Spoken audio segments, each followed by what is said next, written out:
చేరేతను ప్రభు మనకు దయచేసినాడు కాబట్టి దాన్ని సమయాన్ని మనం సద్వినియోగం చేసుకొనొచ్చు.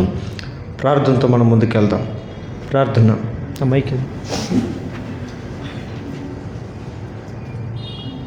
ప్రేమ కలిగిన మా తండ్రి, కృప కలిగిన నా దేవ, జీవాధిపతి, సర్వాధికారి, సర్వోన్నతుడ, సర్వశక్తి కలిగిన నా తండ్రి, నీ కుమారుడు మా ప్రభువు మా రక్షకుడు యేసుక్రీస్తు శ్రేష్టమైన పరిశుద్ధమైన నామమును బట్టి ఈ రాత్రికాల సమయంలో సీఎంలో సంఘంలో నాయన ఆరాధించడం నిన్ను కనపరచు. దేవాన్ని పాదసన్నిధిని చేరి వేడుకొనుటకు నాయన పాదములు పట్టుకుని మా అనేకమైనటువంటి విషయాల నిమిత్తమై బ్రతమాడుటకు తండ్రి విజ్ఞాపన చేసి గొప్ప ఆధిక్యతను వంటి ధన్యతను మాకు దయచేసాం. ఆయన నీ నామను బట్టి ఎవరైతే ప్రార్థన చేయగలరో వారు రక్షించబడదని నీ వాక్యం సెలవిచ్చాను కనుక నేను మా రక్షణ నిమిత్తమై సర్వజనుల రక్షణ నిమిత్తమై ప్రార్థించడానికి స్థలం చేయుడుగా తండ్రి మమ్మల్ని పరిశుద్ధపరిచి పవిత్రపరిచి బలపరుస్తూరండి.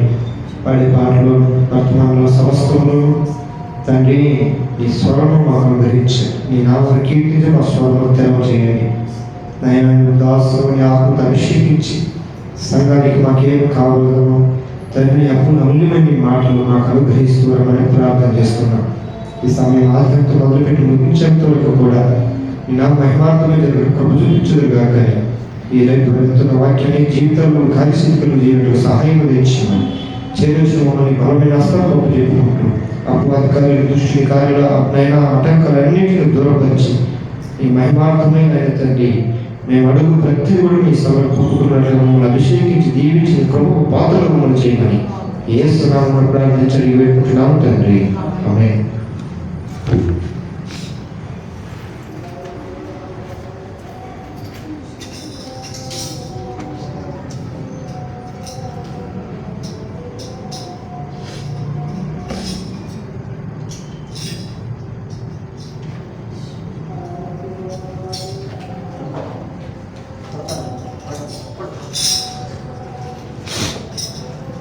పాడతారు లేదమ్మా?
Let us receive her peace.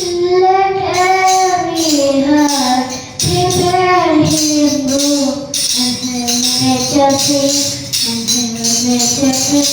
and heaven nature sing. Joy to the world, the Lord. Let us lift up and joy. Praise Lord and Lord, the Lord is the flame. Repeat the sounding joy. Repeat the sounding joy. Joy to the world, the Lord is come. Let us receive a peace. Let every heart prepare his room, and heaven nature sing, and heaven nature sing, and heaven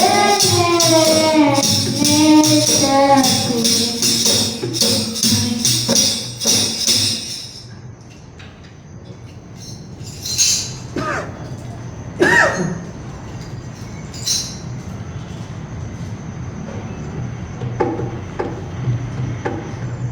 స్తోత్రము పాడి పొగడెదను దేవాది దేవాది రాజాది రాజాని కీర్తించెదను దేవాది దేవాది రాజాది రాజాని కీర్తించెదను స్తోత్రము పాడి పొగడెదను అద్భుతమైన ప్రేమ నాలో పరమాత్మ శుద్ధ ప్రేమ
ఆనందమే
ఎన్నెన్నో ఇక్కట్లు బ్రతుకులో వచ్చినను నిన్ను విడువనయ్యా. రక్తము చిందిన సాక్షిగా ఉందును, నిశ్చయం నిశ్చయమే. రక్తము చిందిన సాక్షిగా ఉందును, నిశ్చయం నిశ్చయమే. రక్షకుడా యేసునాథా, ఆరాధనా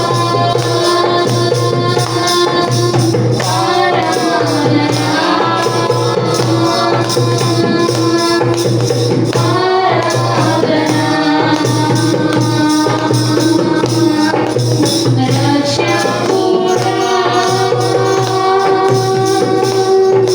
యేసునాథా,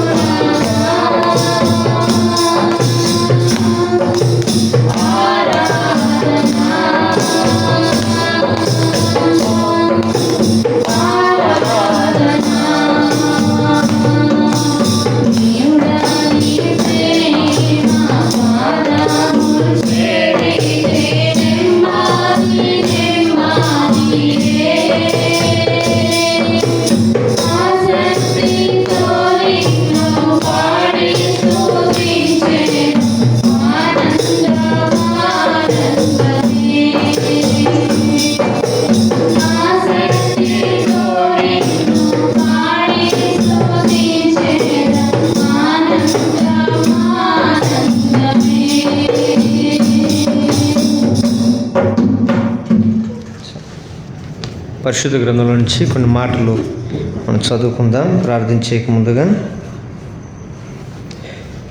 ప్రకటన గ్రంథము, యోహాను రాసిన ప్రకటన గ్రంథము, అపోస్తలుడైన యోహాను రాసినటువంటి ప్రకటన గ్రంథము మొదటి అధ్యాయము, 2వ అధ్యాయము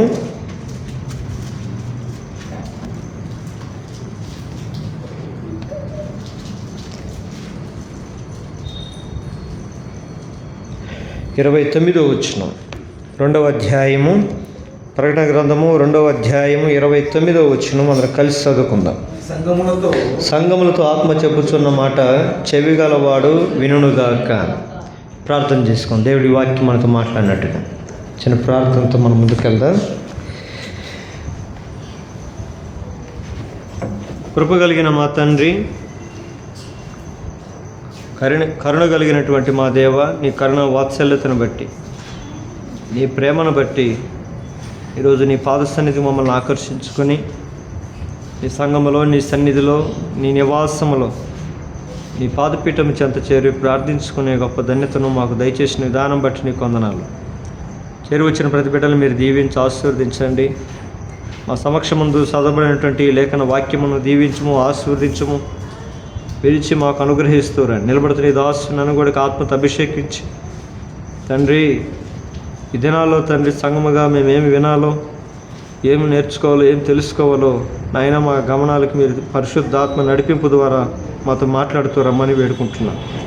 ఇంకా నన్ను ఖాళీ చేసి నాయన తండ్రి నీ ఆత్మతో నన్ను నింపి నా నోట నీ మాటలుంచి సిలువ చాటు మరుగుపరిచి మాతో మాట్లాడుతూ రమ్మని, వినగలిగిన చెవులు, గ్రహింపు హృదయమును మా జీవితాలు మాకు అనుగ్రహించి దిద్దుకొని ఆ వాక్య వెలుగులో మా జీవితాలు మేము సంతరించుకొని నీ అడుగుజాలు నడిచే భాగ్యం మాకు అనుగ్రహించమని యేసు నామమున ప్రార్థించి అడిగి వేడుకుంటున్నాము తండ్రి. ఆమేన్. చదవబడినటువంటి మాట మరోసారి మనం చదువుకుందామా. అపోస్తలుడైన యోహాను రాసినటువంటి ప్రకటన గ్రంథము 2వ అధ్యాయం 29వ వచనంలో ఈ రీతి ఉంటుంది. సంఘములతో ఆత్మ చెప్పుచున్న మాట చెవిగలవాడు వినుగాక. చూడండి, ఇక్కడ భక్తుడు రాస్తున్నటువంటి మాట చాలా ప్రాముఖ్యమైంది. ఇక్కడ మనం చదివినంగానే మనకు ఒక మాట అర్థమవుతుంది. సంఘములతో ఆత్మ చెప్పు మాట. చూడండి, ఆ మాటలో బహువచనము, ఏకవచనాల్లో 2 కనపడతాయి. బహువచనం ఏంటి అని అంటే సంఘములు. ఏకవచనము ఆత్మ.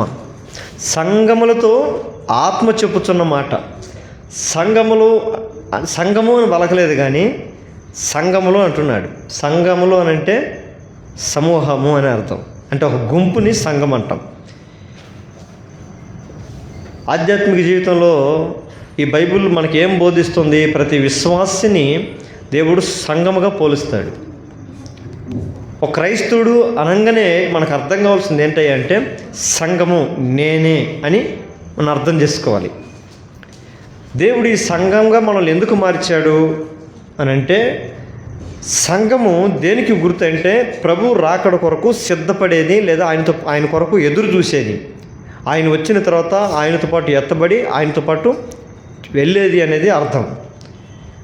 అందుకని సంఘం అంటేనే ఏదో ఒక బిల్డింగ్ కానీ, లేదా ఒక పెద్ద భవనం కానీ, అది ఒకరి పేరు పైన ఇంకొక లేదా ట్రస్ట్ కానీ, ఇంకొక సొసైటీ కానీ, ఇంకొకటి కానీ కాదు.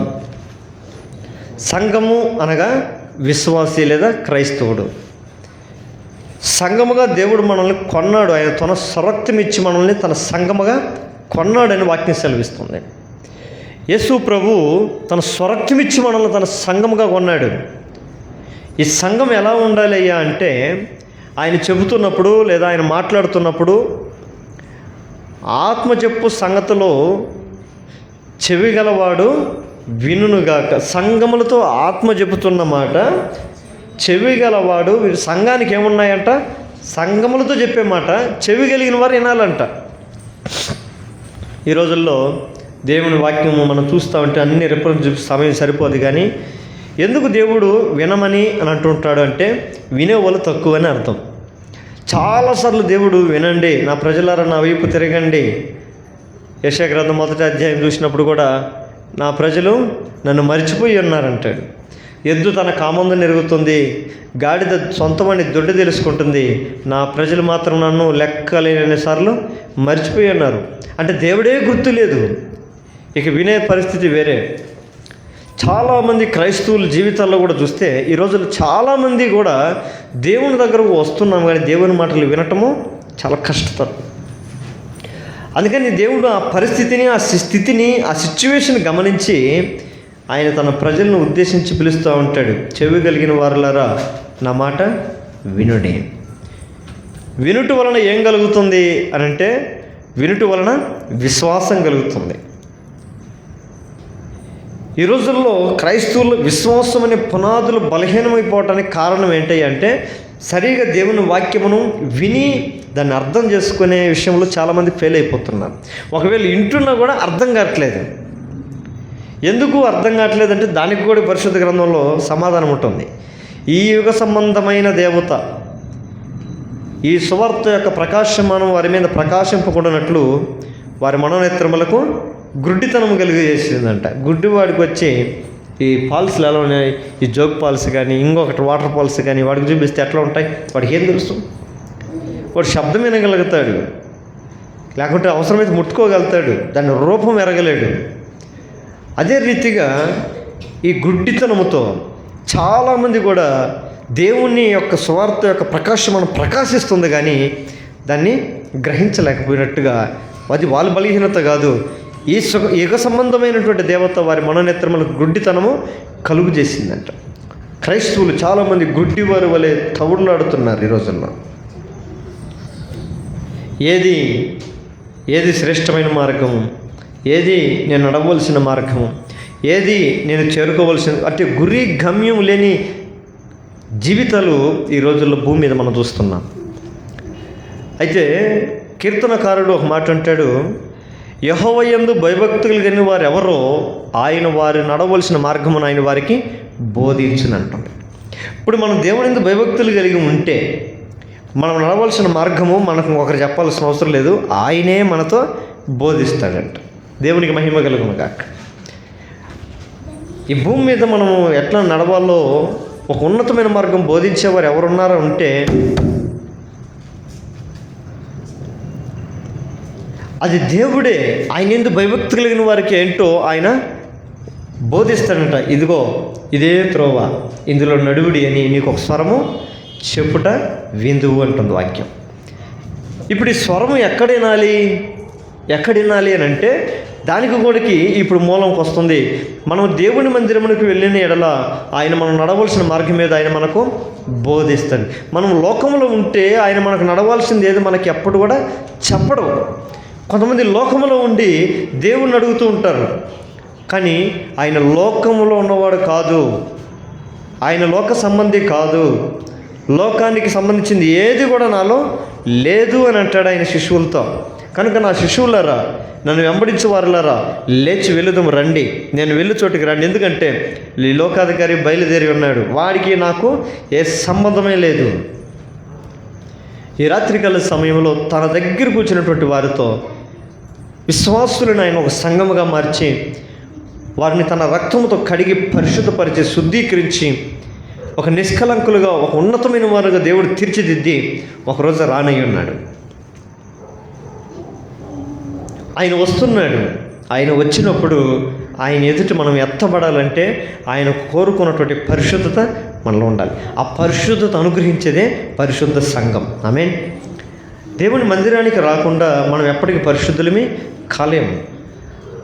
ఆ దినాల్లో ఇశ్రాయేలు ప్రజలు ప్రత్యక్ష గుడారం దగ్గరికి వెళ్ళి పరిశుద్ధులు కావాలని అంటే ఆవరణము, పరిశుద్ధ స్థలము, అతి పరిశుద్ధ స్థలం.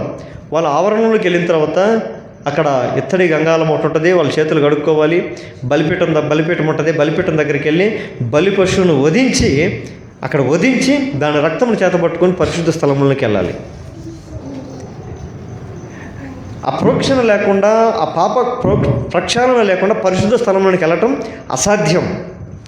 ఈరోజు క్రైస్తవులు కూడా మనకు దేవుడు అదే నేర్పిస్తుంది. ఆవరణం అంటే లోకం, బయట. ఈ ఆవరణంలోకి ఎవరైనా రావచ్చు. అందుకనే నా మందిరం సమస్త జనులకు ప్రార్థనా మందిరం, ఎవరైనా రావచ్చు. క్రైస్తవులు మాత్రమే చర్చికి వెళ్ళేదంటే క్రైస్తవులు ఈరోజు కొన్ని ఉంటాయి. అన్ని మతాలు, వేరే దేవాలయాలు ఉంటాయి. ఒక దర్గాలోకి ముస్లిం మాత్రమే వెళ్ళాలి, ఒక దేవాలయంలోనికి హిందూ మాత్రమే వెళ్ళాలి. ఇప్పుడు తిరుపతిలో కూడా కొంతమంది గలాట్లు అవే. క్రైస్తవులు ఎవరు ఉద్యోగం చేసేవాళ్ళు ఇక్కడ ఉండకూడదు, క్రైస్తవ మతానికి చెందిన వారు ఇక్కడ ఉండకూడదు, ఎందుకంటే ఇది హిందువుది, ఇది ఇక్కడ వాళ్ళు మాత్రమే ఉండాలి. పరమతస్థులు, అన్య మతస్థులు పొర్రపాటున ఉండకూడదు. కానీ మనం ఆరాధించి మన దేవుడు చెప్పింది ఏంటంటే నా మందిరం సమస్త జనులకు ప్రార్థనా మందిరం. కొన్ని మందిరాల్లోనికి కొన్ని జాతులు వెళ్ళేదానికి అవకాశం లేదు, కొన్ని కులాలు వెళ్ళేదానికి అవకాశం లేదు. నువ్వు అంటనోడివి లేదా తక్కువ జాతోడివి, నువ్వేంట్రా మా మందిరాల్లోకి వచ్చేది, మా ఆలయాల్లోకి వచ్చేది, నువ్వు కాలు పెడితే ఏడేమైపోద్ది అంటారు, అది పాడైపోద్ది, మైలు పడిపోద్ది మా దేవత అంటే. ఒక కడజాతి వాడు కూడా ముట్టలేనటువంటి దౌర్భాగ్యత నేటి సమాజంలో ఉంది. కానీ దేవుడు తన ప్రజల్ని ఒక కులంగా కానీ, ఒక మతముగా కానీ, ఒక జాతిగా కానీ, ఒక వర్గముగా ఉండటానికి దేవుడు చూడలేదు. దేవుడు అందరినీ తన బిడ్డలుగానే చూస్తాడు. ఆమేన్. అది దేవుని యొక్క ప్రేమ. యేసుక్రీస్తు యొక్క ప్రేమ ఏంటి అంటే నా మందిరము సమస్త జనులు అందరూ రావచ్చు నా మందిరంలోనికి, ఎట్టివారైనా రావచ్చు. కానీ పరిశుద్ధ స్థలంలోకి వెళ్ళేటప్పుడు ఆవరణంలోనే మనం శుద్ధి చేసుకోవాలి. ఇతర గంగాలలో పోయి చేతులు కడుక్కోవాలి. బలిపీఠం దగ్గరికి వెళ్ళి బలిని అర్పించాలి. ఆ ఇత్తడి గంగాలం అంటే, ఆ ఇత్తడి గంగాలం నీరు దేనికై సాదృశ్యం అంటే క్రీస్తు యొక్క రక్తానికి సాదృశ్యం. క్రీస్తు యొక్క రక్తంతో కడగబడాలి. మన పాపములను బట్టి ప్రాయచిత్తంగా ఒప్పుకోవాలి. యేసుప్రభుని విశ్వాసం ఉంచాలి. ప్రోక్షింపబడిన హృదయంతో పరిశుద్ధ స్థలంలోకి వెళ్ళాలి. అక్కడికి వెళితే అతి పరిశుద్ధ స్థలంలో ఆయన ఏముంటుంది, అక్కడ సన్నిధి రొట్టె బల్ల అని ఉంటుంది. బల్ల రొట్టె ఉంటుంది. ఆ ఆహారాన్ని తినగలుగుతాము, చూడగలుగుతాం. ఎప్పుడైతే తీసుకోగలుగుతామో అప్పుడు మాత్రం అతి పరిశుద్ధ స్థలంలోకి వెళ్ళగలుగుతాం. అతి పరిశుద్ధ స్థలంలో ఏముంది అంటే అక్కడ దేవుని యొక్క నిబంధన ఉంది, మందస్సం ఉంటుంది, ఆజ్ఞలు ఉంటాయి, కట్టడలు ఉంటాయి, విధులు ఉంటాయి, విధానాలు ఉంటాయి. అక్కడికి వెళ్ళాలంటే ఇదంతా ఈ ప్రాసెస్ జరగాలి. ఇప్పుడు మనం డైరెక్ట్గా అతి పరిశుద్ధంలో పోయి చేరేది అనుకోండి, మన పాపాలు కడుక్కోలేము, మన పాపాలు ప్రాయశ్చిత్తం లేదు, క్రీస్తుని విశ్వాసం లేదు, అసలుకి ఒక అనుభవమే లేదు. మన సేద అక్కడికి వెళ్ళామంటే అక్కడ నష్టమే తప్ప లాభమే లేదు. నియమాలు తెలుసుకొని పోవాలి.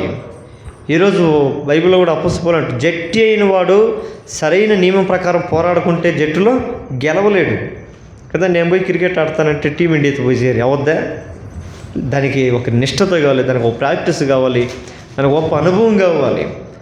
లేదంటే జట్టు అయిన వాడు పోయి డైరెక్ట్గా జట్టులో చేరి నేను ఆడగలను అంటే ఆడలేము. దేవుని సన్నిధి కూడా ఇంతే. దేవుని రాజ్యంలో మనం చేరాలంటే ఆయన సంఘముగా మనం నిర్మించబడాలి. ఆ సంఘం ఎలా ఉండాలంట? పరిశుద్ధమైనది గాను, నిష్కలంకమైనది గాను, కలంకం లేనిదైన, మడత లేక, మచ్చ లేక, నిర్దోషమైన సంఘం వలె నిలబడాలనేది ఆయన కోరిక. ఆ నిర్దోషంగా, నిష్కలంకంగా మనం నిలబడాలని అంటే ఆయన అంటున్న మాట ఏంటంట? ఆత్మ చెప్పు మాట చెవి కలిగిన వాడు వినాలి. సంఘములతో చెబుతున్నాడు. ఈరోజు మనతో అంటున్నాడు దేవుడు.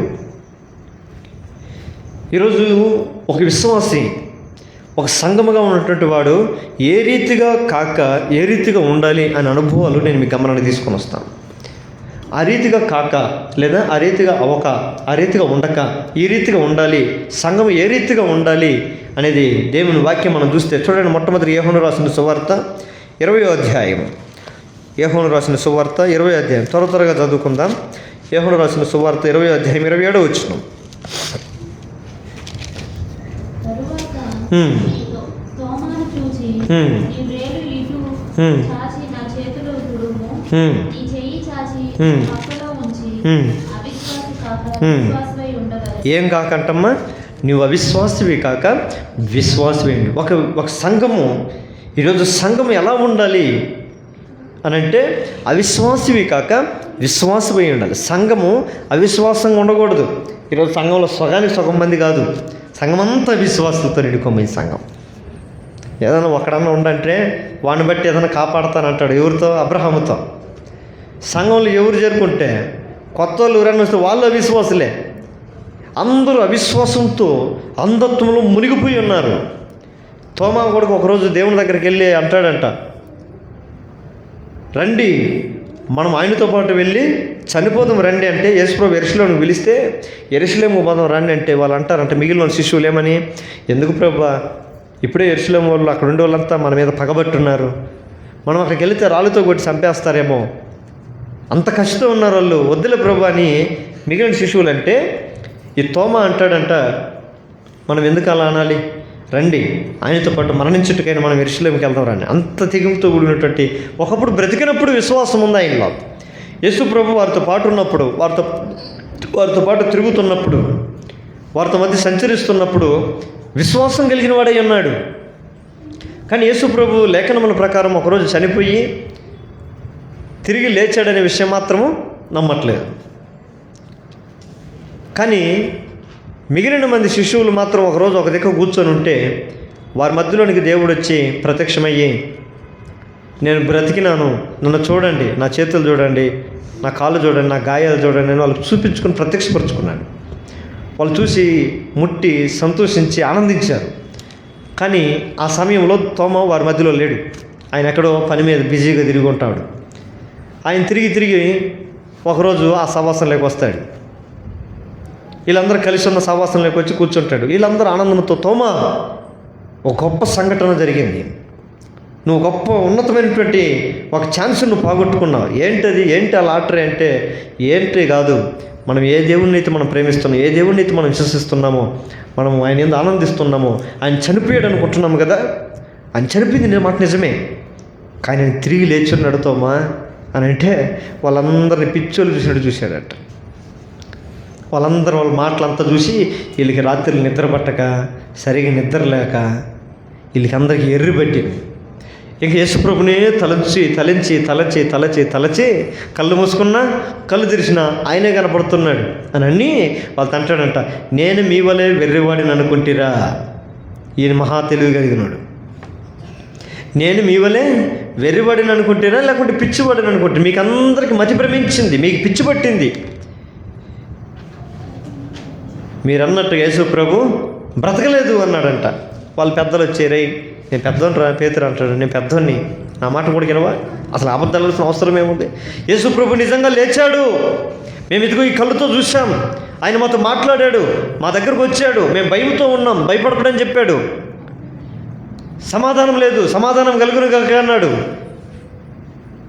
అంత మాత్రమే కాదు, మా దగ్గరకు వచ్చి ఆయన మాతో మాట్లాడాడు, మాతో ఆయన మమ్మల్ని కనపరుచుకున్నాడు అని చెప్తే నమ్మట్లేదంట. ఓకే మీరు ఇంతగా వెర్రిపెట్టిపోయింది కాబట్టి నేను ఒక పని చెప్తానండి. ఒకవేళ నిజంగా యేసుప్రభు మీకు కనపడి ఉంటే, నిజంగా మీ దగ్గరకు వచ్చి ఉంటే, అదేది ఇప్పుడు రమ్మను నా దగ్గరికి. ఒకవేళ వచ్చినా నేను నమ్ముతాను అనుకున్నారా? నేను నమ్మను. వచ్చిన తక్షణ నా ముందు నిలబడినంత మాత్రం నేను నమ్మను. నేను ఎప్పుడు నమ్ముతానో తెలుసా? ఆయన నా దగ్గరికి ఎప్పుడైతే వస్తాడో అప్పుడు ఆయన దగ్గరికి నేను వెళ్ళి ఆయన చేతులు పట్టుకొని, ఆయనకి చేతులు సిలువలో కొట్టేటప్పుడు 2 చేతులకి శీలలు కొట్టారు, 2 కాళ్ళకి శీలలు కొట్టారు, పక్కలో ఒక బల్లెంతో ఒక పోటు పొడిచారు, పక్కలో బల్లెంతో ఒక పోటు పొడిచారు. అవన్నీ నాకు బాగా గుర్తున్నాయి. ఆ గాయాల్లో నా చేయి పెట్టి చూస్తేనే కానీ నేను నమ్మనన్నాడు. ఎంత బాధాకరం చూడండి. ఈ మాటలు అనడానికి ముందుగా తోమ ఏమన్నాడు? నీ కోసం చనిపోవడానికైనా పోదామన్నాడు. ఆయన చచ్చిపోయిన తర్వాత యేసుప్రభు లేనే లేడు అంటున్నాడు. ఆయన బ్రతకలేడు, ఆయన అసమర్థుడు, ఆయన మనుషులు లాంటి వాడే, సాక్షిపోయినాడు అంతే, ఇంక బతకలేడు అన్నట్టుగా చూశాడు. సాధారణ మనిషి వలె దేవుని చూస్తూ ఈరోజు అనేక మంది విశ్వాసులు, అనేక మంది క్రైస్తవులు దేవుణ్ణి ఎట్లా చూస్తున్నారయ్యా విశ్వాసులు అయినప్పటికీ కూడా కంటే దేవుడి వల్ల ఏమీ కాదు అన్నట్టు ధోరణితో చూస్తారు. ఇలాంటి తోమలు చాలామంది ఉన్నారు. ఆ రోజుల్లో ఒక్కడే తోమ, ఈ రోజుల్లో సంఘాల్లో అందరూ తోమలే. దిదుమ అనబడిన తోమ అంట. దిదుమ అంటే 2 కవలలు అంటోళ్ళు. కవలలు 2 కవలలు అంటే ఆయన లాంటి ఇంకొక ఆయన ఉండొచ్చు. ఈరోజు మందిరంలో దిదుములు కాదు, దానికి ఏం చెప్పాలా? లేదు, టోటల్గా మందిరం అంతా విశ్వాసం. ఇది విశ్వాసుల సంఘం అన్నట్టుకంటే ఇది అవిశ్వాసుల సంఘం అంటే చాలా దానికి మంచి పేరు వస్తుంది. దేవుడు దాన్ని చూసి కూడా ఆనందిస్తాడు. చాలామంది కూడా దేవుని విశ్వాసం వచ్చినప్పటికీ, దేవుణ్ణి ఎరిగినప్పటికీ, దేవుణ్ణి రుచి చూసినప్పటికీ బాప్తిసం పొందుకొని ఉంటారు, రక్షణ పొందుకొని ఉంటారు, మారుమనసు పొందుకొని ఉంటారు, ప్రభు బలలో పాల్పొందులు పొందుతారు. కానీ దేవుని యందు విశ్వాసం ఇచ్చే విషయంలో మాత్రము చాలా వెనకబడిపోయి ఉన్నారు. ఆ విశ్వాసం ఎలాంటిది అంటే బలం లేని విశ్వాసం, క్రియలు లేని విశ్వాసం. ఈ రోజున క్రైస్తవులు కూడా చాలామంది మందిరానికి వస్తారు ఆదివారం, మంగళవారం ఇంట్లో ఖాళీగా ఉన్నా కూడా ప్రార్థన అంటే ఏమో వెళితే దేవుడు మా జీవితంలో బాగు చేయగలడని విశ్వాసం ఎంతమందికి ఉంది? ఎంతమందికి ఉంటుంది? వెళితే ఖచ్చితంగా మా జీవితంలో ఏమైనా చేయగలదు. ఎందుకంటే ఆయన శక్తి కలిగినవాడు, ఆయన ఉన్నవాడు అనువాడు, ఆయన సజీవుడు, ఆయన చనిపోయినవాడు కాదు. చాలామందిని ఆదివారం మాత్రం యేసుప్రభుని బ్రతికిస్తారు, సోమవారం నుంచి శనివారం దాకా చంపేసి సమాధిలో పెడతారు. ఆ రీతి విశ్వాసం ఈరోజు క్రైస్తవుల్లో విచ్చలవిడితనంతో కనబడుతుంది. అలాంటి వారితో దేవుడు అంటుమాట, సంఘం ఏమై ఉండకూడదంట? అవిశ్వాసివి కాక. కాక అనే పదం మనకి ఇంపార్టెంట్. కాక అంటే మళ్ళీ అదే తమిళ్ లేదో అంటారు. ఏమంటారు కాక అంటే? కాక అదేదో పదం అర్థం వస్తుంది, మనకు తమిళ్ రాదు. కాక అనే పదం దేనికి వినియోగిస్తారు వాళ్ళు. ఆ కాక అంటే ఈ కాక కాదు, ఇది కాక అంటే అలా ఆ రీతిగా కాక అని అర్థం. ఆ విధంగా కాక. ఏ విధంగా ఉండాలట? అవిశ్వాసి సంఘం వల్ల మన సంఘాలు ఉండకుండా విశ్వాసం కలిగిన సంఘాలు ఉండాలి. విశ్వాసం వలన కొంతమంది హెబ్రీ రాసిన పత్రికలు మనం చూస్తాం, ఒక అధ్యాయం మొత్తం ఉంటుంది వాళ్ళ గురించి. వారు విశ్వాసం వల్ల రాజ్యాన్ని జయించారు, శత్రువులను జయించారు. అదే విశ్వాసం కొరకు వాళ్ళు ఏం చేశారు తెలుసా? ప్రాణాలు సైతము అర్పించారు. అదే విశ్వాసం కొరకు రాళ్ళతో కొట్టబడ్డారు, అదే విశ్వాసం కొరకు రంపాలతో కోయబడ్డారు, అదే విశ్వాసం కొరకు దూషించబడ్డారు, అదే విశ్వాసం కోసం హింసించబడ్డారు, శరసాలకు వెళ్ళారు, సంఖ్యలు చేయించుకున్నారు, అనేకమైనటువంటి దెబ్బలు కూడా తిన్నారు. ఈ రోజుల్లో మన విశ్వాసం శక తగిలితే స్మార్ట్ పడిపోవడమే. మన విశ్వాసం ఎక్కడ? వాళ్ళ విశ్వాసం ఎక్కడ? అందుకని ఆ రోజుల్లో ఆది అపోస్తుల కాల సంఘాలు బహుబలముగా వృద్ధిల్లడానికి కారణం ఏంటంటే ఆ రోజులు విశ్వాసులు ఉండేవారు. ఈరోజు సంఘాలు ఎందుకు అభివృద్ధి చెందలేదంటే ఉన్న 10 మంది కూడా అవిశ్వాసులు. అవిశ్వాసులు అంటే వాడికి దేని మీద నమ్మకం ఉండదు. ఫస్ట్ దేనైతే దాని మీద నమ్మకం ఉండదు, దేవుని మీద నమ్మకం ఉండదు. సంఘం అంటే ఏంటో తెలియదు, సంఘ క్రమం ఏంటో తెలియదు, సంఘ నియమమే తెలియదు. దేవుడు నన్ను ఎక్కడి నుంచి ఎక్కడ పిలుచుకున్నాడు? నేను లోకంలో ఒకప్పుడు అవిశ్వాసరేటిని, దేవుడు లేనివాడనేటిని. ఇప్పుడు దేవుడు నన్ను తన స్వరక్తం ఇచ్చి ఆయన తన సంఘములో నన్ను ఒక స్తంభంగా చేశాడు, లేదా ఒక అవయముగా చేసి ఆయన నన్ను ఒక భాగము చేసుకున్నాడు అనే భావన చాలామంది క్రైస్తవులకి, పాటలు మంచి మంచి పాటలు పాడేవాళ్ళకే లేదు, గొప్ప గొప్ప వాక్యాలు చెప్పేవాళ్ళకే లేదు. గొప్ప గొప్ప ఆరాధన చేసే వాళ్ళకే లేదు, అన్నీ తెలిసిన వాళ్ళకే తెలియదు. తోమా వలే చాలామంది ఏమై ఉన్నారంట, అవిశ్వాసమని ఒక ముసుగులో జీవితాలు అంధకారంలో మునిగిపోతున్నారు. అలాంటి వారితో దేవుడు అంటున్నాడు, సంగములతో ఆత్మ చెప్పు మాట చెవిగలబడు. సంగమా, విశ్వాసములో ఉన్నావా, అవిశ్వాసములో ఉన్నావా? అవిశ్వాసములు అంటే అవిశ్వాసవి కాక విశ్వాసమై ఉంటాం. ఈ రాత్రికాల సంఘాలు ఏముండాలని మనం ప్రార్థించాలి. ప్రభా, ఈరోజు సంఘాలు అనేక మంది అవిశ్వాసంతో బ్రతుకుతున్నారయ్యా. దేవుడు గొప్పవాడు అంటారు, కానీ నీ కొరకు జీవించలేకపోతున్నారు, నీ కొరకు రాలేకపోతున్నారు, నీ కొరకు సమర్పించుకోలేకపోతున్నారు. బాప్తిస్మం తీసుకునేటప్పుడు ఇదిగో నా జీవితం, నువ్వు దేవునికి నీ జీవితాన్ని అర్పించుకుంటున్నావా అంటే అంటున్నారు, గంగెద్దు దూపినట్టు. గంగెద్దులు తెలుసా, సంక్రాంతి వస్తే అప్పుడు చేసేవాళ్ళు, ఇప్పుడు ఊరు లేరు, పౌరులు చూసుకుంటే బయటికి పోవట్లేదు. కానీ వాళ్ళైతే సంక్రాంతి వస్తే మా ఊర్లలో ఆ ఎద్దుల్ని, ఆవుల్ని తీసుకొని వచ్చి, ఇది తీసుకొని వచ్చి, అది ఆ మధ్యలో ఊరి మధ్యలో, మా ఊరి మధ్యలో ఆ గుడికాడ అదేమో ఇది చేపించేవాళ్ళు, సర్కస్, ఎద్దుల సర్కస్. అది రాముడు ఆడ సీత, ఆవుని సీత, ఎద్దుని రాముడు అని పిలిచేవాళ్ళు. రాముడు అంటే అది చుట్టూ అనేది ఊపుతూ ఉండేది. ఒక పశువులు కూడా ఎంత జ్ఞానం ఉందో చూడండి, వాటికి నేర్పిస్తే ఆ విధానం చేస్తూ ఉన్నాయి. ఆయన మోకాల మీదకి వస్తే ఆ ఎద్దు 4 కాళ్ళు తీసుకొని పోయి ఆయన మోకాల మీదకి ఎక్కుద్ది. చూసారు ఎప్పుడన్నా అయ్యి? చూడలేదు మీరు ఎప్పుడు? యూట్యూబ్లో చూసుకుని ఏమైనా ఉంటే ఏం పాత ఏమన్నా ఎత్తుక్కొని ఆ పరిస్థితి వచ్చింది ఇంకొన్ని రోజులు పోతే. ఎద్దు కూడా తెలియదు ఇంకొన్ని రోజులు పోతే. చూడండి, ఆ మోకాల మీదకి ఎక్కి నిలబడద్దు, అది అలిగిపోద్ది, దాన్ని పిలుస్తాడు ఆయన. ఎంత జ్ఞానంతో చూస్తుంటే చాలా ఆశ్చర్యపోయేది మేము అప్పుడు చిన్నపిల్లలప్పుడు. ఈ రోజుల్లో కూడా చాలామంది పశుప్రాయుల వలె బాప్తిస్మం దగ్గరకు వచ్చిన తర్వాత, నీటి బాప్తిస్మం దగ్గరకు వచ్చిన తర్వాత అక్కడ దేవుడు ఒక మాట అంటాడు, ఒకడు నీటి ద్వారా అయినా కానీ ఆత్మ ద్వారా జన్మించితే కానీ పరలోక రాజ్యానికి చేరలేరు. సరేలే, నీటి దగ్గరకు వస్తున్నాడు విశ్వాసి. ఆ దగ్గరకు వచ్చినప్పుడు దేవుడు అడుగుతాడు, ఎప్పుడు ఆత్మ మూలంగా జన్మించేది ఎప్పుడయ్యా అంటే, నువ్వు నీటి ద్వారా అనేది మొదటగా నీటి దగ్గరకు వచ్చేదాన్ని నీటి బాప్తిస్మం అంటారు. దాన్ని మునిగి పైకి లేస్తావు కదా, దాన్ని ఆత్మ బాప్తిస్మం అంటారు. ఎప్పుడైతే మనం బాప్తిసం పొందుకుంటామో వాక్యం సెలవిస్తుంది, ప్రభుని చేస్తున్న విశ్వాసం ఉంచి మీరు బాప్తిసం పొందిడి, అప్పుడు పరిశుద్ధాత్మను వరం మీకు అనుగ్రహింపబడుతుంది. మనం ఒప్పుకున్నప్పుడు రాదు, నీటి దగ్గరకు వచ్చి ఒప్పుకుంటే రాదు. ఎప్పుడైతే మనం క్రీస్తు నిమిత్తమై మన పాపములన్నీ ఒప్పుకొని ఆయన మన సొంత రక్షణకు అంగీకరించుకొని మన జీవితానికి ఆహ్వానిస్తామో ఒక బలమైన తీర్మానం చేసుకుంటాం. నేను చాలామంది అడుగుతూ ఉంటాం కదా, నేను చాలా చూశాను బాప్తిస్తాను. చాలామంది సేవకులు అడుగుతూ ఉంటారు వాళ్ళని, యేసుప్రభుని నీ సొంత రక్షకుడిగా అంగీకరిస్తున్నావా అంటారు. గంగిద్దే, మరి ఆయన కొరకు నువ్వు సాక్షిగా బ్రతుకుతావా? అంతే. ఆయన రాకడ వరకు లేదా నువ్వు ఎత్తబడేంత వరకు ఆయనకు ఒక నమ్మకమైన సాక్షిగా నువ్వు బ్రతుకుతావా? అంతే.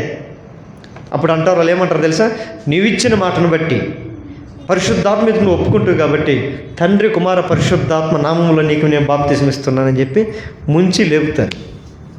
వాడు బయటకు వచ్చి ఏమన్నా మారతాడా? భయం లేని జీవితమే, సమర్పలేని జీవితమే. సమర్పించుకున్న వాడు లోకంలో ఎందుకు ఉంటాడు? ఫస్ట్ స్టాప్లో కదా. పాయింట్ అర్థమవుతుందా?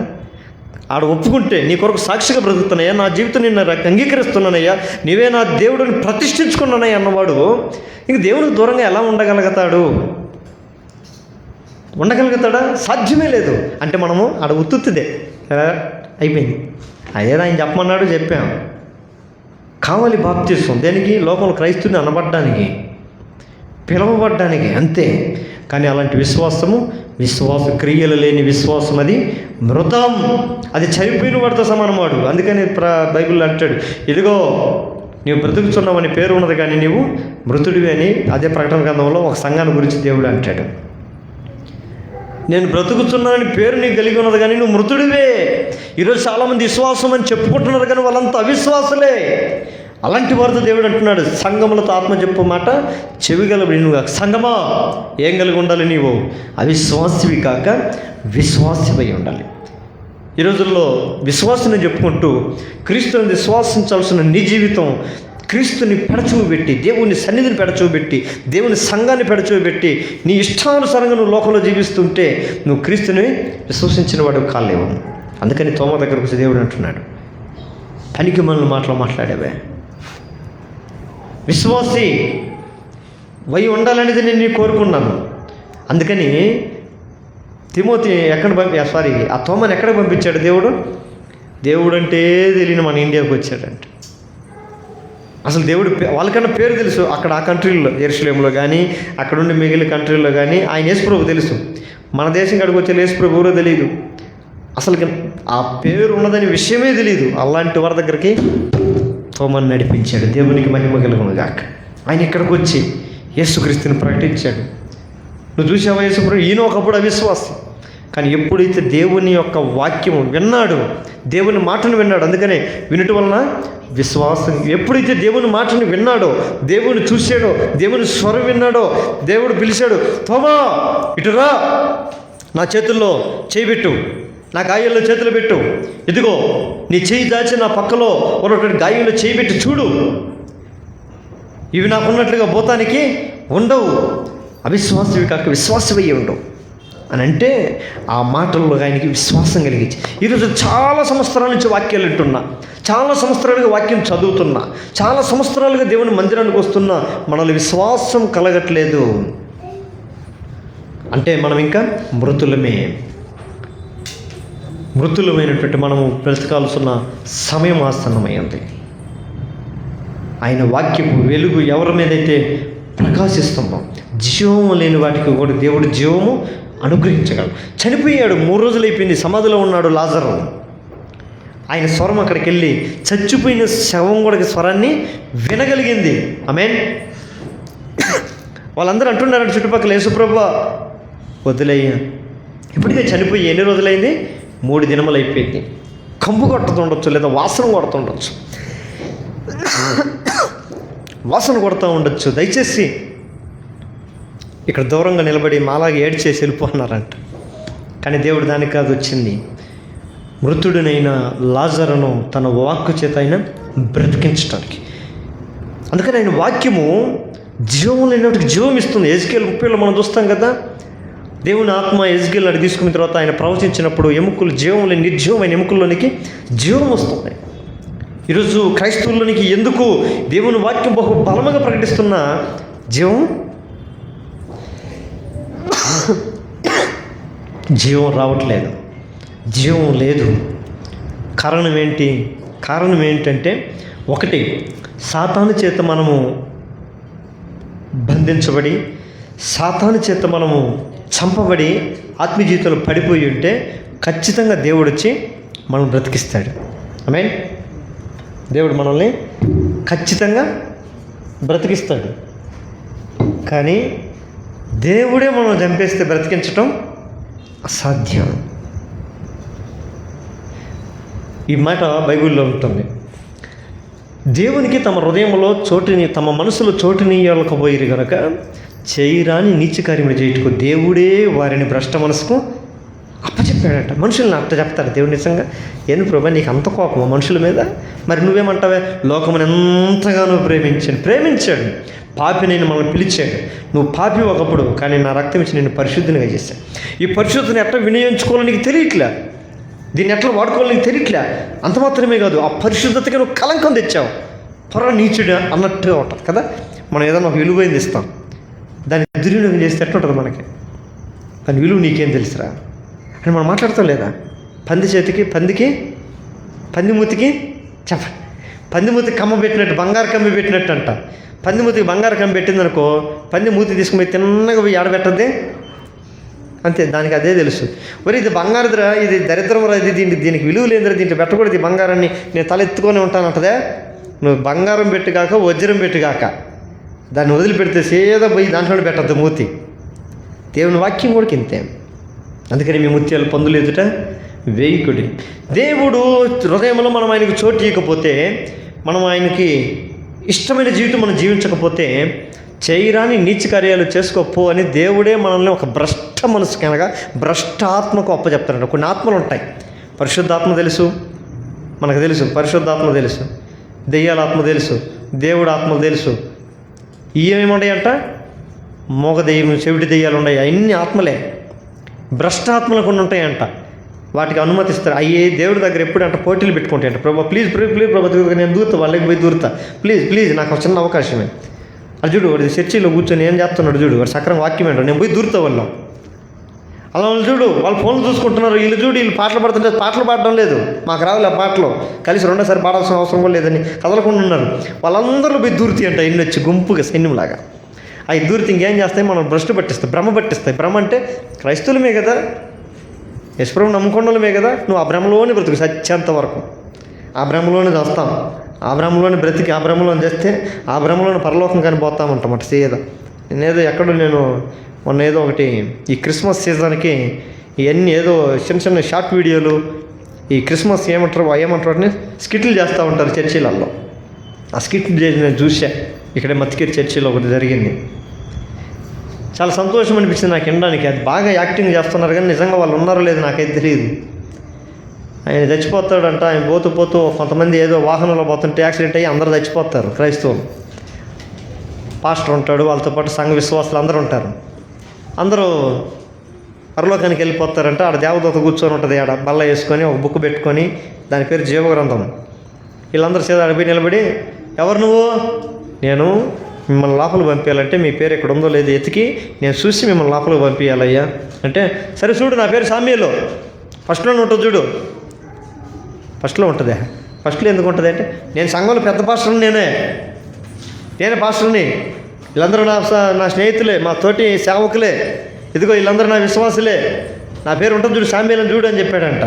సరే నేను చూస్తానుండే అని చెప్పి ఎంత ఎతికి అయ్యా క్షమించండి, నన్ను ఏమనుకోవద్దండి, మీ పేరు మాత్రం నేను కనపడలేదంటే. కళ్ళు కనపడితే నీకు బాగా స్వెట్స్ కూడా లేవు నీకు, మళ్ళా ఎన్ని సంవత్సరాల నుంచి ఉండవు, నీ వయసు ఎంతో కూడా తెలియదు, కరెక్ట్గా చూడు ఆడ పెట్టుకొని. నా పేరు లేకపోవడం ఏంది? నా పేరు సామ్యేలు అయితే, నేను అందులో సంఘంలో పాస్టర్ అయితే, నేను ఇదిగో నా చేతులతో 200 మందికి బాప్తిస్మం ఇచ్చా, ఎన్నో పెళ్ళిళ్ళు చేశా, ఎన్నో కర్మకాండాలు చేశా, దరిద్రాలన్నీ పనులు చేసి వచ్చాను నేను భూమి మీద. నా పేరు లేకపోవడం ఏంటి? ఆ క్లీన్గా చూడంటే, సరే ఇంకొకసారి చూస్తానని చెప్పి మళ్ళీ ఎత్తుకుద్ది. అంత ఎత్తుకున్నా, అయ్యా క్షమించండి నిజంగా మీ పేరు లేదు. ఆయన ఒక పక్కనే ఉంటాడు. సరేలే ఏలి అని ఉంటుందేమో చూడు, దాని కింద ఏమన్నా ఉంటుందేమో చూడు. ఎవరే ఏలి అంటే, నేనే ఏలియా, నా పేరు ఉండాలి చూడు అని అంటే, ఆయన మళ్ళీ ఎత్తుకుద్ది. ఏలే కూడా లేదయ్యా అంటే ఇంక వాళ్ళందరికీ బీపీ రేగిపోద్ది. ఏంది వచ్చిన పేర్లతో లేవంటే, ఇది పరలోకమేనా ఫస్ట్ అది చెప్పు మాకంట. పరలోకమే ఇది, మరి పరలోకం అయితే మా పేరు లేకుండా ఏంది? మా పేర్లు పరలోకం లేకపోతే మేము ఈ గేటు దాకా ఎందుకు వస్తాం? నరకానికి పోకపోయిన మా సీత నరకానికి పోకపోయినమా? బైబిల్లో వాక్యం చదవలేదు నువ్వు అని దేవదూత వాక్యం చెప్తున్నాడు పాస్టర్ ఆడికి పోయి. ఏమని? మత్తయి సువార్త లేదు, యేసుప్రభువుని విశ్వాసం ఉంచిన వాడు తీర్పులోనికి రాక మరణములో నుండి జీవములోనికి దాటి ఉన్నాడు అని చెప్తే, అయ్యా అది విశ్వసించిన వారికి అయ్యా అంటే మేము విశ్వాసం లేని వారమా? అది నేను అనలేనయ్యా. మీరు తీర్పులో నిలబడి ఉన్నారంటే తీర్పు తెచ్చి ఆయన వస్తాడు. మేము ఎవరికి తీర్పు తెచ్చే అర్హత మాకు లేదు, అయోగ్యత మాకు లేదు అని చెప్పి వాళ్ళు మాట్లాడుకుంటుంటే డిస్కషన్ జరుగుతూ ఉంటుంది. అంత లోపల దేవుని ఒక గంట ఏదో మోగుద్ది, ఒక బోర మోగుద్ది. మన వాళ్ళు కళ్ళు తెరిచే లోపల చుట్టూరు కొన్ని వేల మంది ఉంటారు వాళ్ళకి. అప్పుడు ఒక పెద్ద సింహాసనం ఉంటుంది, ఆ సింహాసనం మీద దేవుడు ఉంటాడు. వీళ్ళు నిలదీయడానికి పోతారు. ఇంకా పాస్టర్ గారు, పెద్ద పాస్టర్ గారు, ఏంది సుబ్రబ్బా, ఏంది అన్యాయం, నా పేరు లేకపోవడం ఏందయ్యా, నాకు ఎంత అవమానం, రేపు మా విశ్వాసం చచ్చి పైకి వస్తే నేను తలాడ పెట్టుకునేనయ్య వాళ్ళ ముందు. నేను ఎన్నెన్నో చెప్పినాను నా విశ్వాసులకి, ప్రభు కొరకు ఇలా జీవించాలి, ఇదిగో మీరు చచ్చి ఎట్ట పోతానో తెలియదు, నేను చేస్తే మాత్రం పరలోకానికే పోతానని చెప్పి వచ్చిన నేను, మరి నాకు పరలోకం లేదంటే నేను ఎట్ట బతికేనయ్యా వాళ్ళ ముందు. అన్ని వాదనలు దేవుని కొరకు వాదన చేస్తున్నాడు. దేవుడు అంటాడు, సరేలే నీ చెప్పేదంతా అయిపోయిందా, నేను చెప్పేది ఏమన్నా వింటావా? ఈ భూమి మీద కూడా నువ్వు ఇతరులకు చెప్పే దాంట్లో బిజీ అయిపోయావు, కానీ ఎప్పుడు నేను చెప్పేది నేనే దాంట్లో నువ్వు చాలా తక్కువ అయిపోయావు. వినకుండానే నీకు ఈ గతి పట్టింది. అందుకనే ప్రతివాడు మాట్లాడుటకు నిదానించాలి, వినుటకు ఎగిరిపడాలి. నువ్వు చెప్పడానికి నువ్వు సిద్ధపడ్డావు, కానీ ఏ రోజైనా నేను నీతో మాట్లాడడానికి నువ్వు నాకు చెవిచ్చావా? నేను అనేకసార్లు నేను సరిచేయాలని, అనేకసార్లు నిన్ను నడిపించాలని, అనేకసార్లు నేను బాగు చేయాలని, నిన్ను సరైన మార్గం నడిపించాలని నేను చాలాసార్లు నేను ప్రయత్నం చేశాను, నువ్వు వినలేదు. నేనేం లేదా నేను చాలాసార్లు ప్రార్థన చేశాను కదయ్యా, మరి అప్పుడు వచ్చి నా పక్కన నిలబడి మాట్లాడొచ్చు కదా. ఎవరు రావద్దన్నారు నిన్ను, ఎవరు రావద్దన్నారు అని వాదన చేస్తుంటే ఆయన ముందు చేసినటువంటి బలహీనతలేంటో, ఆయన పొరపాట్లు ఏందో ఒక్కొక్కటిగా దేవుడు చూపించడం మొదలుపెట్టాడట. ఆయన మోకాళ్ళ మీద పడి గుండెలు బాదుకుంటూ ఏడుస్తున్నాడంట. అయ్యో, ఇది చిన్న చిన్న విషయాలుగా. ఒక్క మంగళవారం సంఘ ప్రార్థన పోతే, ఒక ఆదివారం ఆరాధన పోకపోతే నేరమా? ఒక ఆదివారం నేను మందిరానికి తప్పిపోతే దానికి బలమైన కారణం ఉండేది. ఆ కారణం నా దేవుడికి తెలుసు కదా, నేను సమర్థించుకునేవాడిని. కానీ అది నీకు లెక్కలో లేదా? ఆ రోజు నేను ఎందుకు మందిరానికి పోలేకపోయాను ఆదివారం తెలుసు కదా. మా నాన్న హాస్పిటల్లో పడుకొని ఉన్నాడు, సీరియస్ కండిషన్లలో. వెళ్ళకపోతే లోకం ఏమనుకుంటుంది అని అనుకున్నాక, సరే లోకం ఏమనుకుంటుందో కానీ నేను ఇచ్చిన ఆజ్ఞ ఏమైపోతాని, ఆజ్ఞలు గైకొనకపోతే నీకు కలిగిన నష్టం ఏంటో నీ గ్రహింపు రాలేదా? చనిపోయే ఆత్మను నువ్వు బ్రతికించగలిగిన శక్తి నీళ్ళేమన్నా ఉందా? నువ్వు వెళ్ళి చనిపోయిన వాడిని ఏమన్నా బ్రతికించగలుగుతావా అని అంటే ఈయన ఇంకేమంటాడు, ఏమో ఏడుస్తూ ఉన్నాడంట.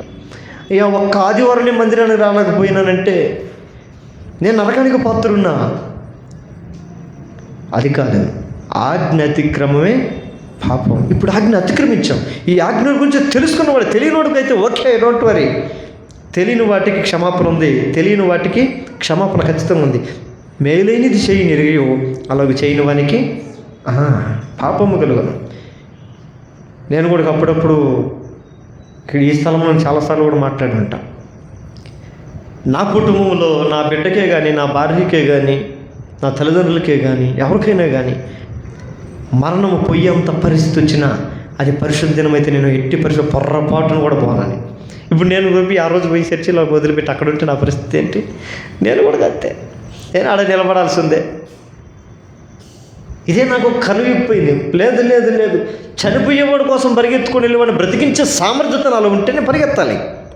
ఆ రోజు దేవుణ్ణి విడిచిపెట్టి అక్కడికి వెళ్ళి వాడిని బ్రతికించి దేవుని నామాన్ని గణపరచవచ్చు. కానీ నాకు శక్తి లేదు, ఆ బలం లేదు. బలం లేని దాన్ని వాడు బలహీనుడినైనప్పటికీ కూడా బలవంతుడైన దేవుణ్ణి విడిచి పరిగెత్తటం నా విశ్వాసమే కదా. ఇక్కడ నా విశ్వాసం ఏమైపోతుంది? తప్పిపోతుంది. ఈరోజు అనేక మంది క్రైస్తవులు అతి సులువుగా చిక్కులు పెట్టే ప్రతి పాపములను విడిచిపెట్టి విశ్వాసం కర్త దాన్ని కొనసాగి ఏస్తు వైపు చూస్తూ ముందుకు ఏం చేయాలి? సాగిపోవాలి, వెనక్కి రాకూడదు. అందుకని పరలోకానికి పోయే మార్గం ఇరుకు మార్గం అంటాడు దేవుడు. ఇరుకు అంటే ఏంటి? ఒక మనిషి మాత్రమే వెళ్ళగలిగింది. ఇట్లా పోయగలేదు, వెళ్తే ముందుకే వెనక్క అంతే. అయితే బట్టెపడేది అంటూ ఉంటారు కొంతమంది. వెళ్తే ముందుకు వెళ్ళడమా, వెనక్కి వచ్చేయడం అంతే. దేవుడి మార్గాలు ఎప్పటికైనా కానీ ఇరుకు మార్గమే ఉంటుంది, కానీ నాశనానికి పోయే మార్గము విశాలమే ఉంటుంది. No problem. ఈరోజు ఆదివారం చర్చికి పోకపోయినా పర్వాలేదు, డోంట్ వరీ, వచ్చే ఆదివారం వెళ్ళచ్చు. మనకి అన్ని ఛాయిస్లు ఉంటాయి, విశాలమైన మనసు ఉంటుంది మనకి. కానీ దేవుడికి అంత ఉండదు కదా. మనం అన్ని విషయంలో ఒక విశ్వాసి ఏ రీతిగా జీవిస్తాడో ఆ రీతిగా జీవించాలి. విశ్వాసి అని అంటే ఆయన మీద ఆధారపడేవాడు. ఆమేన్. ఏంటంట క్రైస్తవుల్లో విశ్వాసి అంటే ప్రతి దానికి దేవుని మీద ఆధారపడేవాడు. ఈరోజు అన్ని పరిస్థితుల్లో, అన్ని సిచ్యువేషన్లో దేవుని మీద ఆధారపడేవాడే నిజమైన విశ్వాసి. అది లేకపోతే వాడు అవిశ్వాసి. అలాంటి వారితో దేవుడు అంటున్నది, నువ్వు అవిశ్వాసివి కాక విశ్వాసివి అంటు. ఇప్పుడు మనం అనుకుంటాం, ప్రభా కొన్నిసార్లు నువ్వంటే నాకు చాలా ప్రేమ ఉండొచ్చు, నువ్వంటే నాకు చాలా విశ్వాసం ఉండొచ్చు, నువ్వంటే ఎంతో నాకు అపారమైన గౌరవం ఉండొచ్చు, కానీ నా పరిస్థితి నన్ను నీ సన్నిధికి రానియకుండా ఆపుతుంది. నన్ను అర్థం చేసుకో అని అంటే నువ్వు ఇంకా ఆ విషయంలో అర్థం లేని వాడిగా నువ్వు మిగిలిపోతావు. అన్ని పరిపూర్ణంగా గ్రహించి బాప్తిసం తీసుకోవటమే మారు మనసు. అందుకని మీరు పరలోక రాజ్యం సమీపించినది నమ్మి మారు మనసు పొంది తర్వాత బాప్తిసం వద్దు. మారు మనసు రాకపోతే బాప్తిసం తీసుకోవద్దు, డోంట్ వరీ, నో ప్రాబ్లం. కొంతమంది బాప్తిసం అంటే భయపడతారు, ఎందుకు? వాళ్ళ మనసు మారదు కాబట్టి. ఏమో మా మనసు స్థిరంగా ఉండదు, మా మనసు ఎప్పుడు మారిపోద్దో తెలియదు, మా మనసు ఎట్టపోద్దో తెలియదు, మా మనసు ఎట్ట చెప్తే అట్టే నడుస్తాం మేము అన్నవాళ్ళు భయపడి దేవుని దూరంగా ఉంటారు. దేవునికి భయపడేవాడికైనా దేవుని దయ ఉంటుంది కంపల్సరీగా. ఆమేన్. దేవునికి భయపడితే చాలు, దానికి బాప్తిసం కూడా అవసరం లేదు. అంతవరకు నన్ను అడిగితే ఆయనకి భయపడి వారి మీద ఆయన దయ, ఆయన కనికరం ఎల్లప్పుడూ ఉంటుంది. అన్ని బొద్దుకుడికి భయం లేని వాడి మీద ఆయన కఠినమైనటువంటి తీర్పు సిద్ధంగా ఉంటుంది.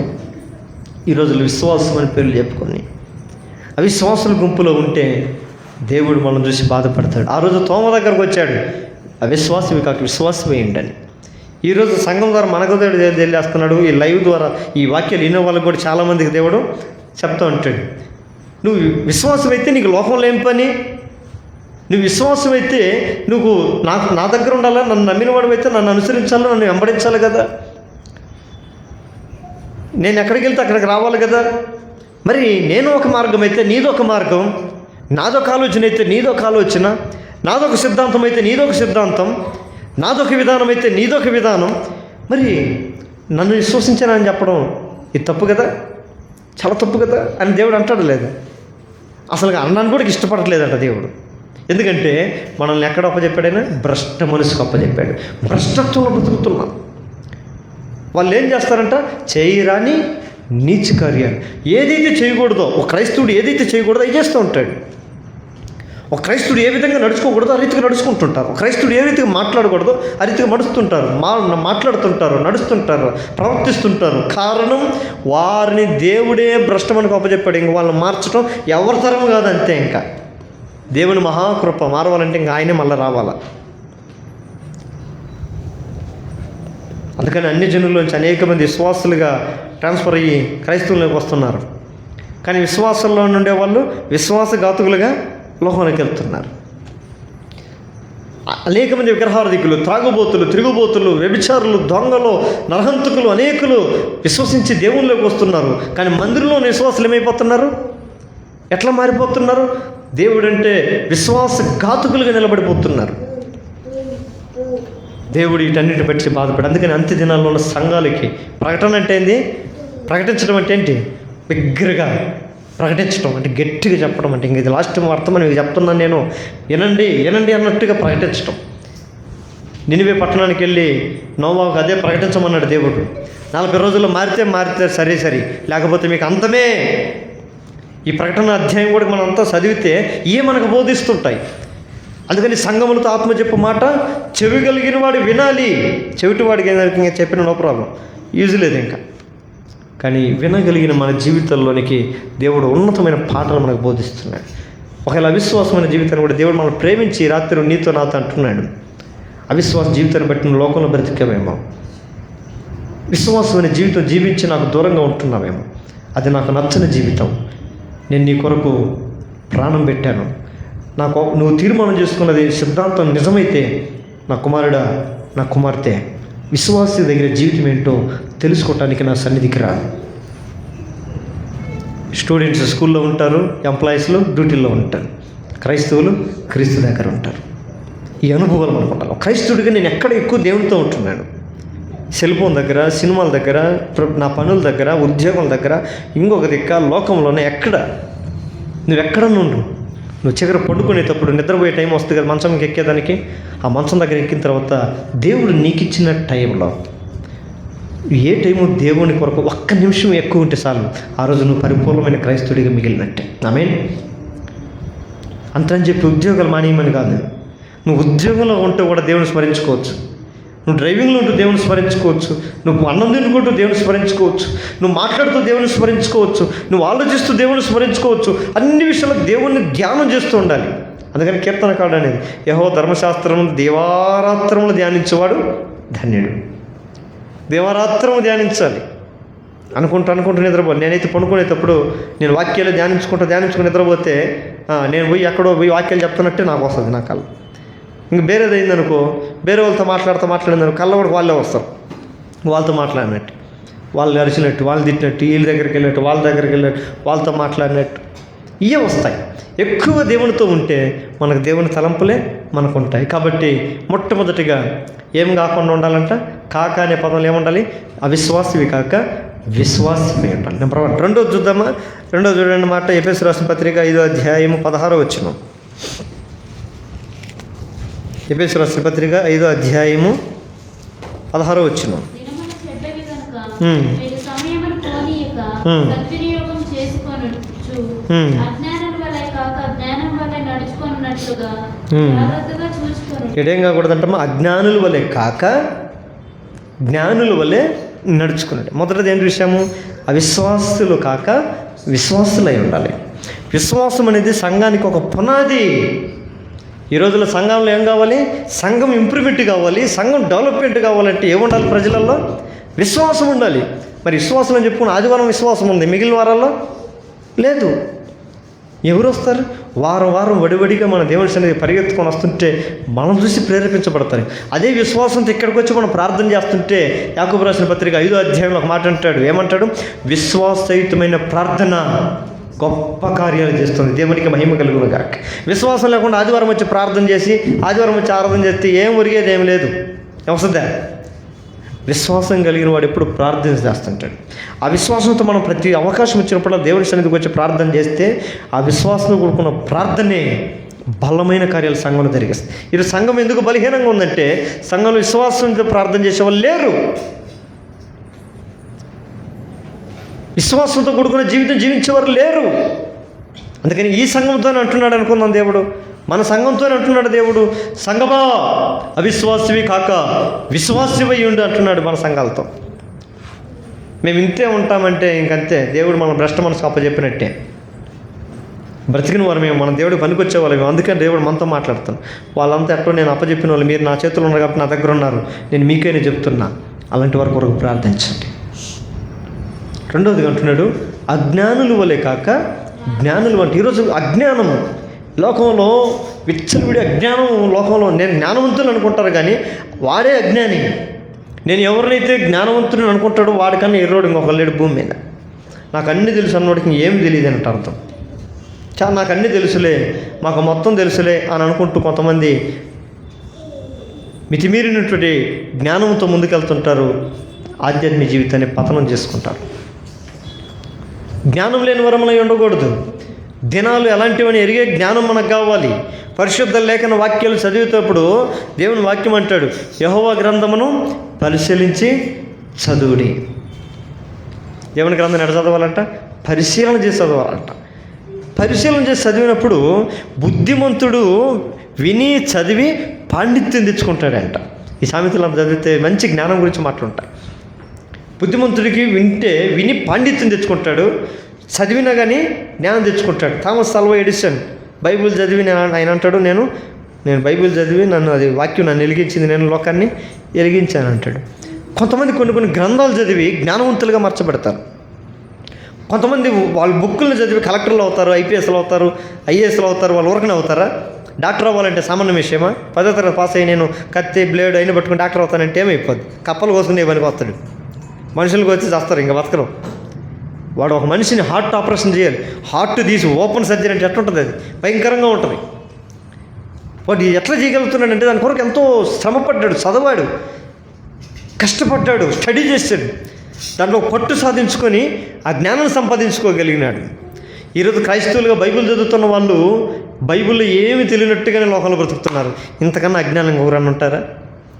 బైబిల్ ఓపెన్ చేస్తాం, మన కళ్ళ ముందు కనపడుద్ది, మూసేస్తే ఇంక మనకు గుర్తుండదు, ఇంక మన మైండ్లో ఉండదు అది. చాలామందికి ఇంత వాక్యం తెగ చదువుతారు, కుటుంబ ప్రార్థనలో చదువుతారు, కుటుంబ ప్రార్థనలు వాక్యమే చెప్పుకుంటారు గంటలు. కొంతమంది బైబిల్ మూసేస్తే బయటకు వస్తే గబ్బు బతుకే, దరిద్ర బతుకే, ఏం జీవితాలు. అందుకని అలాంటి వారితో దేవుడు అంటున్నాడు, అజ్ఞానులు వలె కాక జ్ఞానం కలిగిన వాడు ఎట్టుండాలి? తూర్పు దేశ జ్ఞానులు ఇప్పుడు ఈ సీజన్లో వాళ్ళు వాడుకుంటారు. వాడుకుంటే జ్ఞానం ఏంటంటే ఎక్కడో ఈ దేశం కాదు, మా దేశం కాదు, ఎక్కడో పుట్టాడు, మనకెందుకు అనుకున్నారు లేదు వాళ్ళు. ఆ జ్ఞానం వాళ్ళని రక్షకుని వెతికేటట్లుగా చేసి అది జ్ఞానం. ఎందుకు ఆ జ్ఞానులు బైబిల్లోకి ఎక్కారయ్యి అంటే క్రీస్తుని ఎతకడబట్టి. చాలామంది జ్ఞానులు ఉన్నారు వాళ్ళకంటే తెలివి కలిగిన వాళ్ళు, చాలామంది జ్ఞానులు ఉన్నారు, వాళ్ళు బైబిల్ రాయబడలేదు. క్రీస్తుని ఎవరైతే వెతికారో వాళ్ళే జ్ఞానులుగా బైబిల్కి ఎక్కారు. ఈరోజు దేవుణ్ణి ఎతికే వాళ్ళు ఎంతమంది ఉన్నారు? క్రీస్తు కొరకు, క్రీస్తు యొక్క మార్గముల కొరకు, క్రీస్తు యొక్క చిత్తము కొరకు, క్రీస్తు యొక్క ఉద్దేశం కొరకు ఆలోచించే జ్ఞానము ఎంతమంది క్రైస్తవులకు ఉంది? ఈరోజు సంఘం ఉంది, ఎంతమంది కూర్చొని రేపు క్రిస్మస్ డిసెంబర్ 25th ఏం చేయాలంటే చల్లగా పోతారు, తాబెళ్ళాలి, వచ్చేటప్పుడేమో నత్తలు, పోయేటప్పుడేమో చిరతపుల్లు ఎగిరిపోయినట్టు కన్నుమూసి తెరిచే లోపల చెప్పి అయిపోతారు. ఏదైనా మాట్లాడదాం అంటే కనపడరు. ఎంత ఇది అజ్ఞానంలో ఉన్నాం, దేని గురించి జ్ఞానం లేదు. అలా అని చెప్పి ఇప్పుడు మనం పోయి మన నోటలు పోయి వేరే నీకు బుర్ర ఉందా లేదా, నీ జ్ఞానం అజ్ఞానం రన్ను అంటే ఒప్పుకోరు. మళ్ళా నీకన్నా నేను జ్ఞానవంతున్నే, నీకన్నా తెలియగలిగిన అంటారు. మరి ఏది అజ్ఞానం? దినములు చెడ్డవి కనుక సమయాన్ని పోనీక సద్వినియోగం చేసుకొనొచ్చు. అజ్ఞానుల వలె కాక జ్ఞానులు ఉండాలి. లోకంలో దినాలు మంచివి కాదు, చెడ్డ దినాలు. ఎక్కడ చూసినా అక్రమం, అన్యాయం, మోసం, దుర్మార్గం. ఎవరిని నమ్మేక లేదు. నమ్మిన వాడు ఏమవుతున్నాడు? వెన్నుపోటు పడుస్తున్నారు ఈ రోజుల్లో. మనం ఫస్ట్ మాయ మాటలు చెప్పి నమ్మిస్తారు, మనల్ని మనిషిని ఆకర్షిస్తారు, మన దగ్గర చేర్చుకుంటారు, మనల్ని ఏం చేస్తారు? నిలువున ముంచేస్తున్నారు. ఇలాంటి భయంకరమైనటువంటి మోసకరమైన లోకంలో మనం ఉన్నాం. మరి లోకంతో మనకేం పని? లోకం ఉన్నది ఏది మంచిది కాదని మనం ఎరుగుదాము అంటాడు దేవుడు వాక్యం. ఎవరు ఎరుగుతారు? లోకంలో ఏది మంచిది కాదంట. లోకంలో దాంతో కేవలము చెడ్డది. అందుకని ఈ లోకాన్ని ఎవరు ప్రేమించకండి. ఇంకా క్రైస్తవులమైండి ఈ జ్ఞానం కూడా తెలిసి కూడా ఇంకా డబ్బును ప్రేమిస్తాం, ఇంకా లోకంలో ఉన్న వాటి సమయాన్ని ప్రేమిస్తాం, అన్నీ ప్రేమిస్తాం. దేవుని ప్రేమించే విషయంలో మాత్రము తక్కువగా వేసుకుంటాం, కొద్దిగా అంత గ్యాప్. కానీ అలాంటి అజ్ఞానంతో మనం జీవిస్తే జ్ఞానం లేని వారికి శిక్ష ఏంటో. జ్ఞానులు నశించిపోతారు, జ్ఞానులు లైవ్ అయిపోతారు. ఈ సామెతలంతా చదువుకుంటూ వస్తే జ్ఞానులు, అజ్ఞానులు, బుద్ధిహీనులు, బుద్ధిమంతుల గురించి ఉంటారు.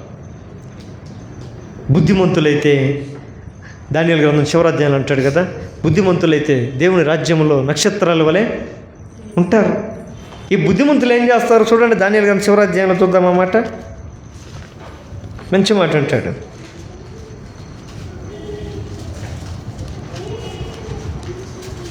పన్నెండో అధ్యాయం 3వ వచనం. బుద్ధిమంతులైతే ఆకాశ మండలంలోని జ్యోతులను పోలిన వారై ప్రకాశించెదరు. వారు ఏం చేస్తారు? అనుసరించి నడుచుకొనున్నట్లు ఎవరు అనేకులు తిప్పుదురు, వారు నక్షత్రం వలె నిరంతరం ప్రకాశించెదరు. దేవునికి మహిమ కలుగును గాక. బుద్ధిమంతులైతే ఇందాక ఏమన్నాడు దేవుడు? అజ్ఞానుల వలె కాక జ్ఞానులు. జ్ఞానం అన్న, బుద్ధి అన్న, వివేచన అంతా ఒకటే అర్థం. బుద్ధిమంతులైతే ఏం చేస్తుంటారంట? నీతి మార్గంలోనికి ప్రజలను నడిపిస్తూ ఉంటారంట. దేవునికి మహిమ కలుగును గాక. బుద్ధిమంతుడు. బుద్ధి లేనివాడు ఏం చేస్తాడో తెలుసా? మందిరంలో ఉన్నవాడిని బయటికి ఎట పంపించాలో చూస్తూ ఉంటాడు, ఎడు కూర్చొని. ఎవడన్నా బాగా ఆధ్యాత్మికంగా ఎదుగుతూ ఉన్నాడు అనుకోండి, ఇంక వాడి మీద పడతాడు పోయి. ఇంక వాడిని పాడు చేసినాక నిద్ర పట్టదు, వాడిని ధరిమేయాలి ఇంకా బయటికి. వాడు పోయి నాశనం అయిపోతుంటే అప్పుడు సంతోషం. ఒక తాగిపోతాడు, పోయి తాగిపోతే నడిపిలుస్తాడు. పోదరా అంటే డబ్బులు లేవరండి, నేనున్నారా. అదే తాగుడు పోతాడు వచ్చి, మా ఇంట్లో 3 రోజులు అయింది, అన్నానికి కూడా తిండి లేదు, పిల్లలకు కూడా సరైన అన్నం లేదు, ఎదురా ఒక 200 ఇస్తే 1 కేజీ బియ్యము, 1 కేజీ కందిపప్పు తెచ్చుకుంటారంటే లేవు డబ్బులు లేవు. మంచిగా అయితే లేవు. అది బుద్ధి లేని వాళ్ళు పనిచేసే పనులు. బుద్ధిమంతుడు ఎవడైనా సంఘంలో ఒక్కడైనా ఉంటే వాళ్ళు ఏం చేస్తారంట? బయట నశించిపోయే వారిని, నీతి లేని వారిని, దేవుని ఎరగనటువంటి వారిని, దేవుని అంటే తెలియని వారిని ఏం చేస్తారంటమ్మా? నీతి మార్గంలో అనగా దేవుని మార్గంలోకి నడిపిస్తారు. మన మందిరంలో ఎంతమంది నడిపించారు చూడండి, సంఘం అంతా నిండిపోయింది. అంటే అంతమంది బుద్ధిమంతులు ఉన్నారు మన మందిరంలో. దేవునికి మహిమ కలుగును గాక. మందిరంలో వచ్చేవాళ్ళు బయటకు పోకుంటే చాలు, పోయాము మనం మాట్లాడితే ఆ నాడు వెళ్ళిపోద్దని భయము, ఈయన మాట్లాడితే ఈనాడు వెళ్ళిపోతాడని భయము. మన బుద్ధులు కాదు. బుద్ధిమంతులైతే ఆకాశ మండలంలో జ్యోతుల వలె ఉంటారు. ఏది క్రిస్మస్ సీజన్ ఇంటి మీద జ్యోతులు కాదు, స్టార్లు కాదు. చీకటిలో ఉన్న వారి ఎదుట, పాపంలో ఉన్న వారి ఎదుట, దేవుని ఎరగని ప్రజల ఎదుట మనమే ఒక జ్యోతి వలె ప్రకాశించే క్రైస్తవుల ప్రభు మండలి పెట్టిన కాక. కనుక 2 విషయాలు మనం చూస్తూ వచ్చాం. విశ్వాసవి కాక అవిశ్వాసవి కాక విశ్వాసం ఉండాలి. రెండవదిగా అజ్ఞానులు కాక జ్ఞానుల వల్ల ఉండాలి. చాలా జ్ఞానం ఎట్లా వస్తుందయ్యా అంటే బైబిల్లోనే ఉంటాయి. ఇంకా అన్నీ నేను చెప్పుకునే సంబంధం. యెహోవాయందు భయభక్తులు కలిగి ఉండుటే జ్ఞానమునకు అది. దేవుని భయభక్తులు కలిగి ఉండుటే జ్ఞానం. ఏదేదో బుక్కులు చదివితే కాదు వచ్చే జ్ఞానం ఇది. బుక్కులు చదివితే నీకు దాని జ్ఞానం వస్తుంది, బైబిల్ చదివితే దేవుని జ్ఞానం వస్తుంది. ఈ కావాల్సిన మనకి ఏంటంటే దైవ జ్ఞానం కావాలి. అందుకని పై నుండి వచ్చే జ్ఞానం మొట్టమొదట పవిత్రమైనది, మృదువైనది, తొందరగా లోబడినది. ఒకసారి దేవుడు ఇచ్చే ప్రేమ ఎలాంటిది అంటే జ్ఞానం అంటే అన్నిటిని నమ్ముద్దంట. మనలాగా ఏది గొర్రె నమ్మినట్టే. మంచోడు కూడా చెడ్డోడు కూడా తెలియదు, అమాయకులు ఎవరు తెలియదు, ఈడు పొడిచేవర్రా, ఈడు పోటేసేవాడురా తెలియదు. నమ్మి వాడి చేత పోటేపించుకోవడమే. అప్పుడు ఒరే నువ్వు ఇట్లా అనుకోలేదు కదరా అని చెప్పి ఒక గాయం రుద్దుకుంటా, ఆ నొప్పులు రుద్దుకుంటా, అసలు నేను కళ్ళ కూడా ఇట్లా అనుకోలేదనేది అప్పుడు బాధపడేది. ఎంత బుద్ధి లేని వాళ్ళు మనం అనుకుంటాం కదా.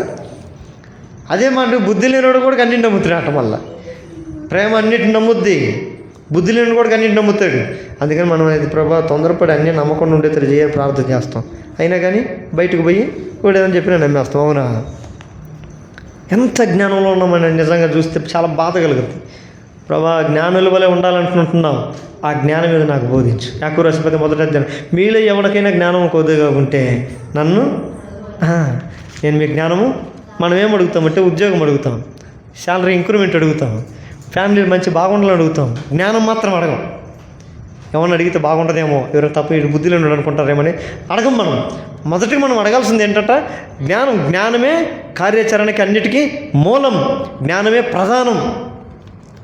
జ్ఞానం లేనివాడు వ్యర్థుడు. జ్ఞానం మొదటిగా మనం దేవుడి సన్నిధిలో అడగాలి, ప్రభువా అటు జ్ఞానం నాకు దయచేయి. జ్ఞానం లేకపోతే నేను వివేచించలేను, జ్ఞానం లేకపోతే వినలేను, జ్ఞానం లేకపోతే గ్రహించలేను. మొదటగా నాకు జ్ఞానం దయచేయ్యా అని దేవుని అడిగితే, అబ్బా వీడు సిగ్గు లేకుండా నేను బుద్ధిలో ఉన్నాడు ఒప్పుకొని జ్ఞానం ఒప్పుకొని నన్ను అడుగుతున్నాడు కాబట్టి నేను జ్ఞానం ఖచ్చితంగా ఇస్తానంటాడు. మనం ఇన్ని రోజులు అడగలేదేమో, అడగాలి. ప్రభా జ్ఞానం మాకు దయచేయి. ఒక దానియేలుకు ఉండే జ్ఞానం, ఒక షద్రక్ మెషక్ అబేద్నెగోకు ఉండే జ్ఞానం, ఒక మోషేకు ఉండే జ్ఞానం, ఒక దావీదుకు ఉండే జ్ఞానం నాకెందుకు ఇవ్వు నువ్వు? వాళ్ళందరూ నువ్వే అనుకున్నావు కదా, వాళ్ళకి నువ్వే దేవుడు కదా, వాళ్ళు నిన్నే నమ్ముకున్నారు కదా, నేను నిన్నే కదా నమ్ముకునింది, మరి నాకెందుకు ఇవ్వు? ఆ జ్ఞానం నాకు కావాలి, మా సంఘానికి కావాలి. ఈరోజు ఈ జ్ఞానం లేక చాలామంది నశించిపోతున్నారు. దినాలు అలాంటి తెలియక ఆ దినాలతోనే దినాలు చేసుకొని బతుకుతున్నారు లోకంలో. ఆ దినాలు చెడ్డే అని ఎరగక దాని నుంచి బయటికి రావట్లేదు. నా ప్రభా ప్లీజ్ నీ ప్రజలకి, నా సంఘస్థుల కుటుంబాలకు కూడా అటు జ్ఞానము దయచేయి అని అడగాలి. 3వ చూసుకొని ప్రార్థనకి వెళ్ళిపోతాం. చూడండి పరిశుద్ధ గ్రంథంలో 3వ మాట, అది 6వ అధ్యాయము 6-7 వచ్చిన చూడండి అమ్మా. అదే ఎఫెసీయుల రాసిన పత్రిక 6వ అధ్యాయము 6-7 వచ్చినాలు.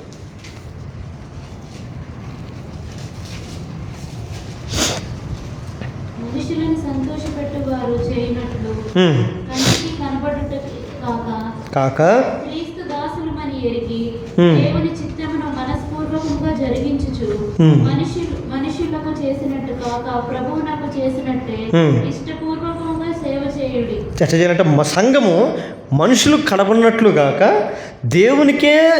దేవుణ్ణి సంతోషపెట్టేటట్లుగా మనము ప్రవర్తించాలి, లేదా దేవుని సన్నిధిలో జీవించాలి. ఇక్కడ అంటున్న కాక పదం ఏంటి అంటే మనుషులు సంతోషపెట్టేవారన్నట్టు కాక.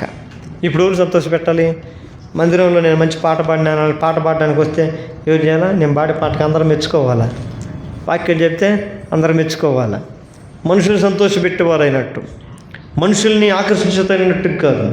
ఈ రోజుల్లో ఫేస్బుక్లో యూట్యూబ్లో కొన్ని రీల్స్లు వస్తూ ఉంటాయి. అసలు అవి ఎట్లుంటాయి? మనుషుల్ని ఆకర్షించు ఉన్నదన్నట్టు చెప్తే ఎవడు చూడ్డం వాటిని.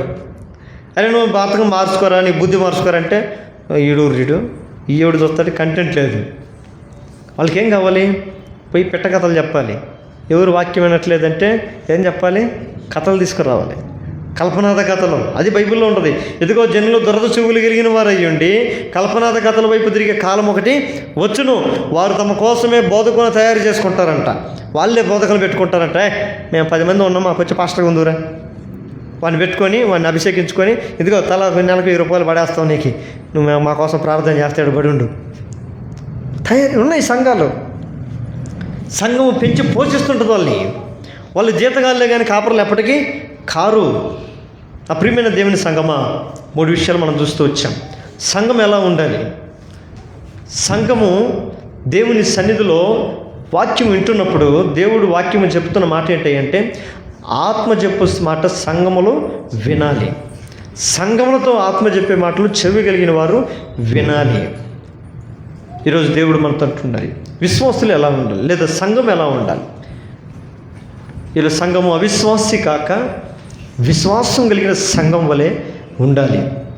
అవిశ్వాస సంఘం ఉంటే విడవబడుతుంది, అవమానపరచబడతాం, ఆయన నమ్మని వారికి శిక్ష విధించబడుతుందని మత్తయి సువార్త వాక్యం సెలవిస్తుంది. విశ్వాసం అంటే క్రియరూపకంగా ముందుకు సాగాలి. అంటే ఆయన కొరకు కనపడాలి, ఆయన కొరకు జీవించాలి, ఆయన కొరకు బ్రతకాలని ఒక తీర్మానం కావాలి. అంటే విశ్వాసం అంటే నమ్మకం, నీతి. ఆ నీతి కలిగిన విశ్వాసం వల్ల కనపడాలి.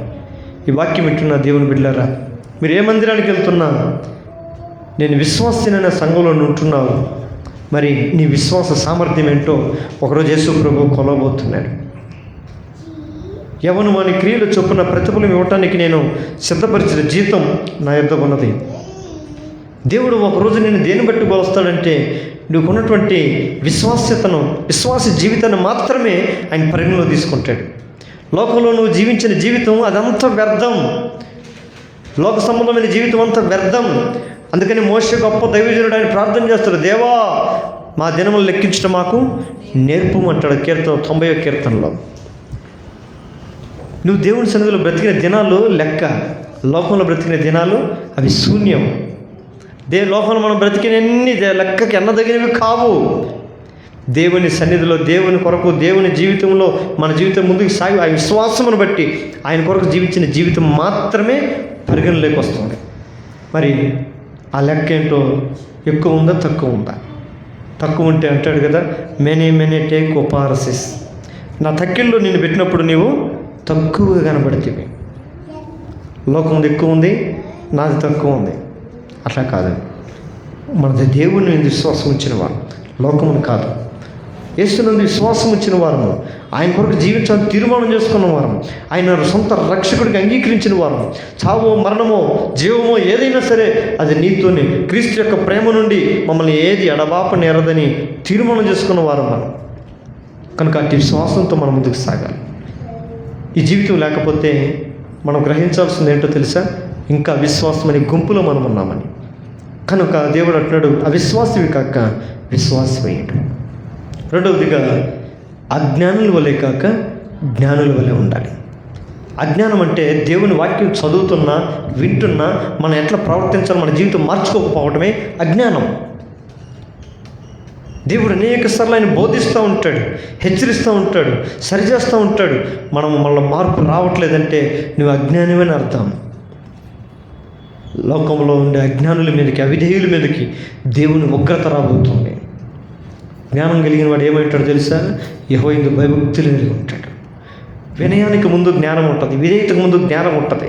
దేవునికి విధేయత కలిగి ఉండాలి, దేవునికి వినయం కలిగి ఉండాలి, దేవునితో సహవాసం కలిగి ఉండాలి.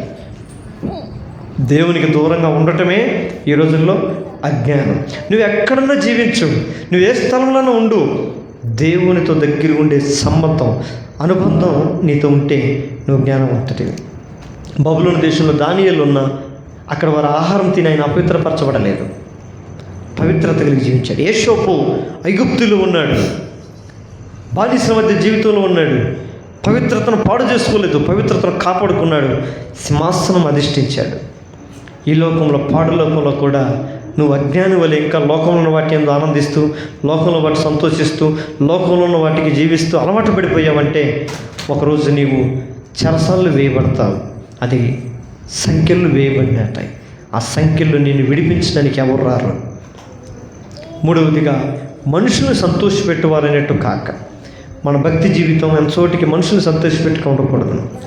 మన యథార్థ జీవితం, మన భక్తి జీవితం, మన ప్రార్థన జీవితం, మన వాక్య జీవితం దేవుణ్ణి సంతోషపెట్టుతున్నట్లుగా చూసుకుందాం. అందరు మోకాల మీదకి వచ్చినట్లయితే ప్రార్థన చేసుకుందాం. కనుక ఎవరు మౌనంగా ఉండకుండా అనేకుల కొరకు, సంఘంలో కొరకు, సంఘంలో ఉన్న కుటుంబాల కొరకు ప్రార్థించారు. అందరూ మౌనంగా ఉండకూడదు, అందరూ నోరు వేపదాం. దేవా, ప్రకటన గ్రంథం 2వ అధ్యాయం 29 వచ్చిన ప్రకారం ఆత్మ చెప్పు మాట సంఘములు చెవిగలిగి వినాలి. నిజమే, సంఘానికి చెవులు ఉన్నాయి. ఎందుకంటే ఈ సంఘంలో మమ్మల్ని చేర్చుకున్నావు, మమ్మల్ని జీవం ఉంచావు, వినేవారుగా మమ్మల్ని మార్చావు. ఎందుకంటే నువ్వు మాట్లాడేవాడు కాబట్టి వినేవారుగా మమ్మల్ని నడిపించావు. నువ్వు ఉన్నవాడివి, అనువాడివి, మాట్లాడే దేవుడు నాయన. మేము వినగలిగిన సామర్థ్యత మాకుంది కాబట్టి ఇదిగో నీ సంఘంలో మమ్మల్ని నడిపించావు, సంఘంలో చేర్చావు, నీ స్వరక్తించే సంఘం మమ్మల్ని మార్చుకున్నావు. కానీ చాలామంది చెవులుండి వినలేక చెవిటి పాము వలె ఉంటున్నారు. వారు వినుట మట్టుకు విందురు కానీ విననేరకు విన్నట్లు వారి చెవులు మందగిల్లే ఉన్నవి. తండ్రి, అనేకులు నీ మాట వినలేక, నీ మాటని పెడచూపెట్టి, నీ మాటకి లోబడక అవిధేయులై లోకంలో ఇష్టానుసారంగా జీవిస్తున్నారయ్యా. తోమా వలె విశ్వాసం లేనప్పటికీ కూడా దేవుని దర్శనం జరిగినది అని చెప్తే విశ్వసించలేని అవిశ్వాస జీవితం ఈరోజు చాలామంది క్రైస్తవుల్లో ఉందని ఆయన.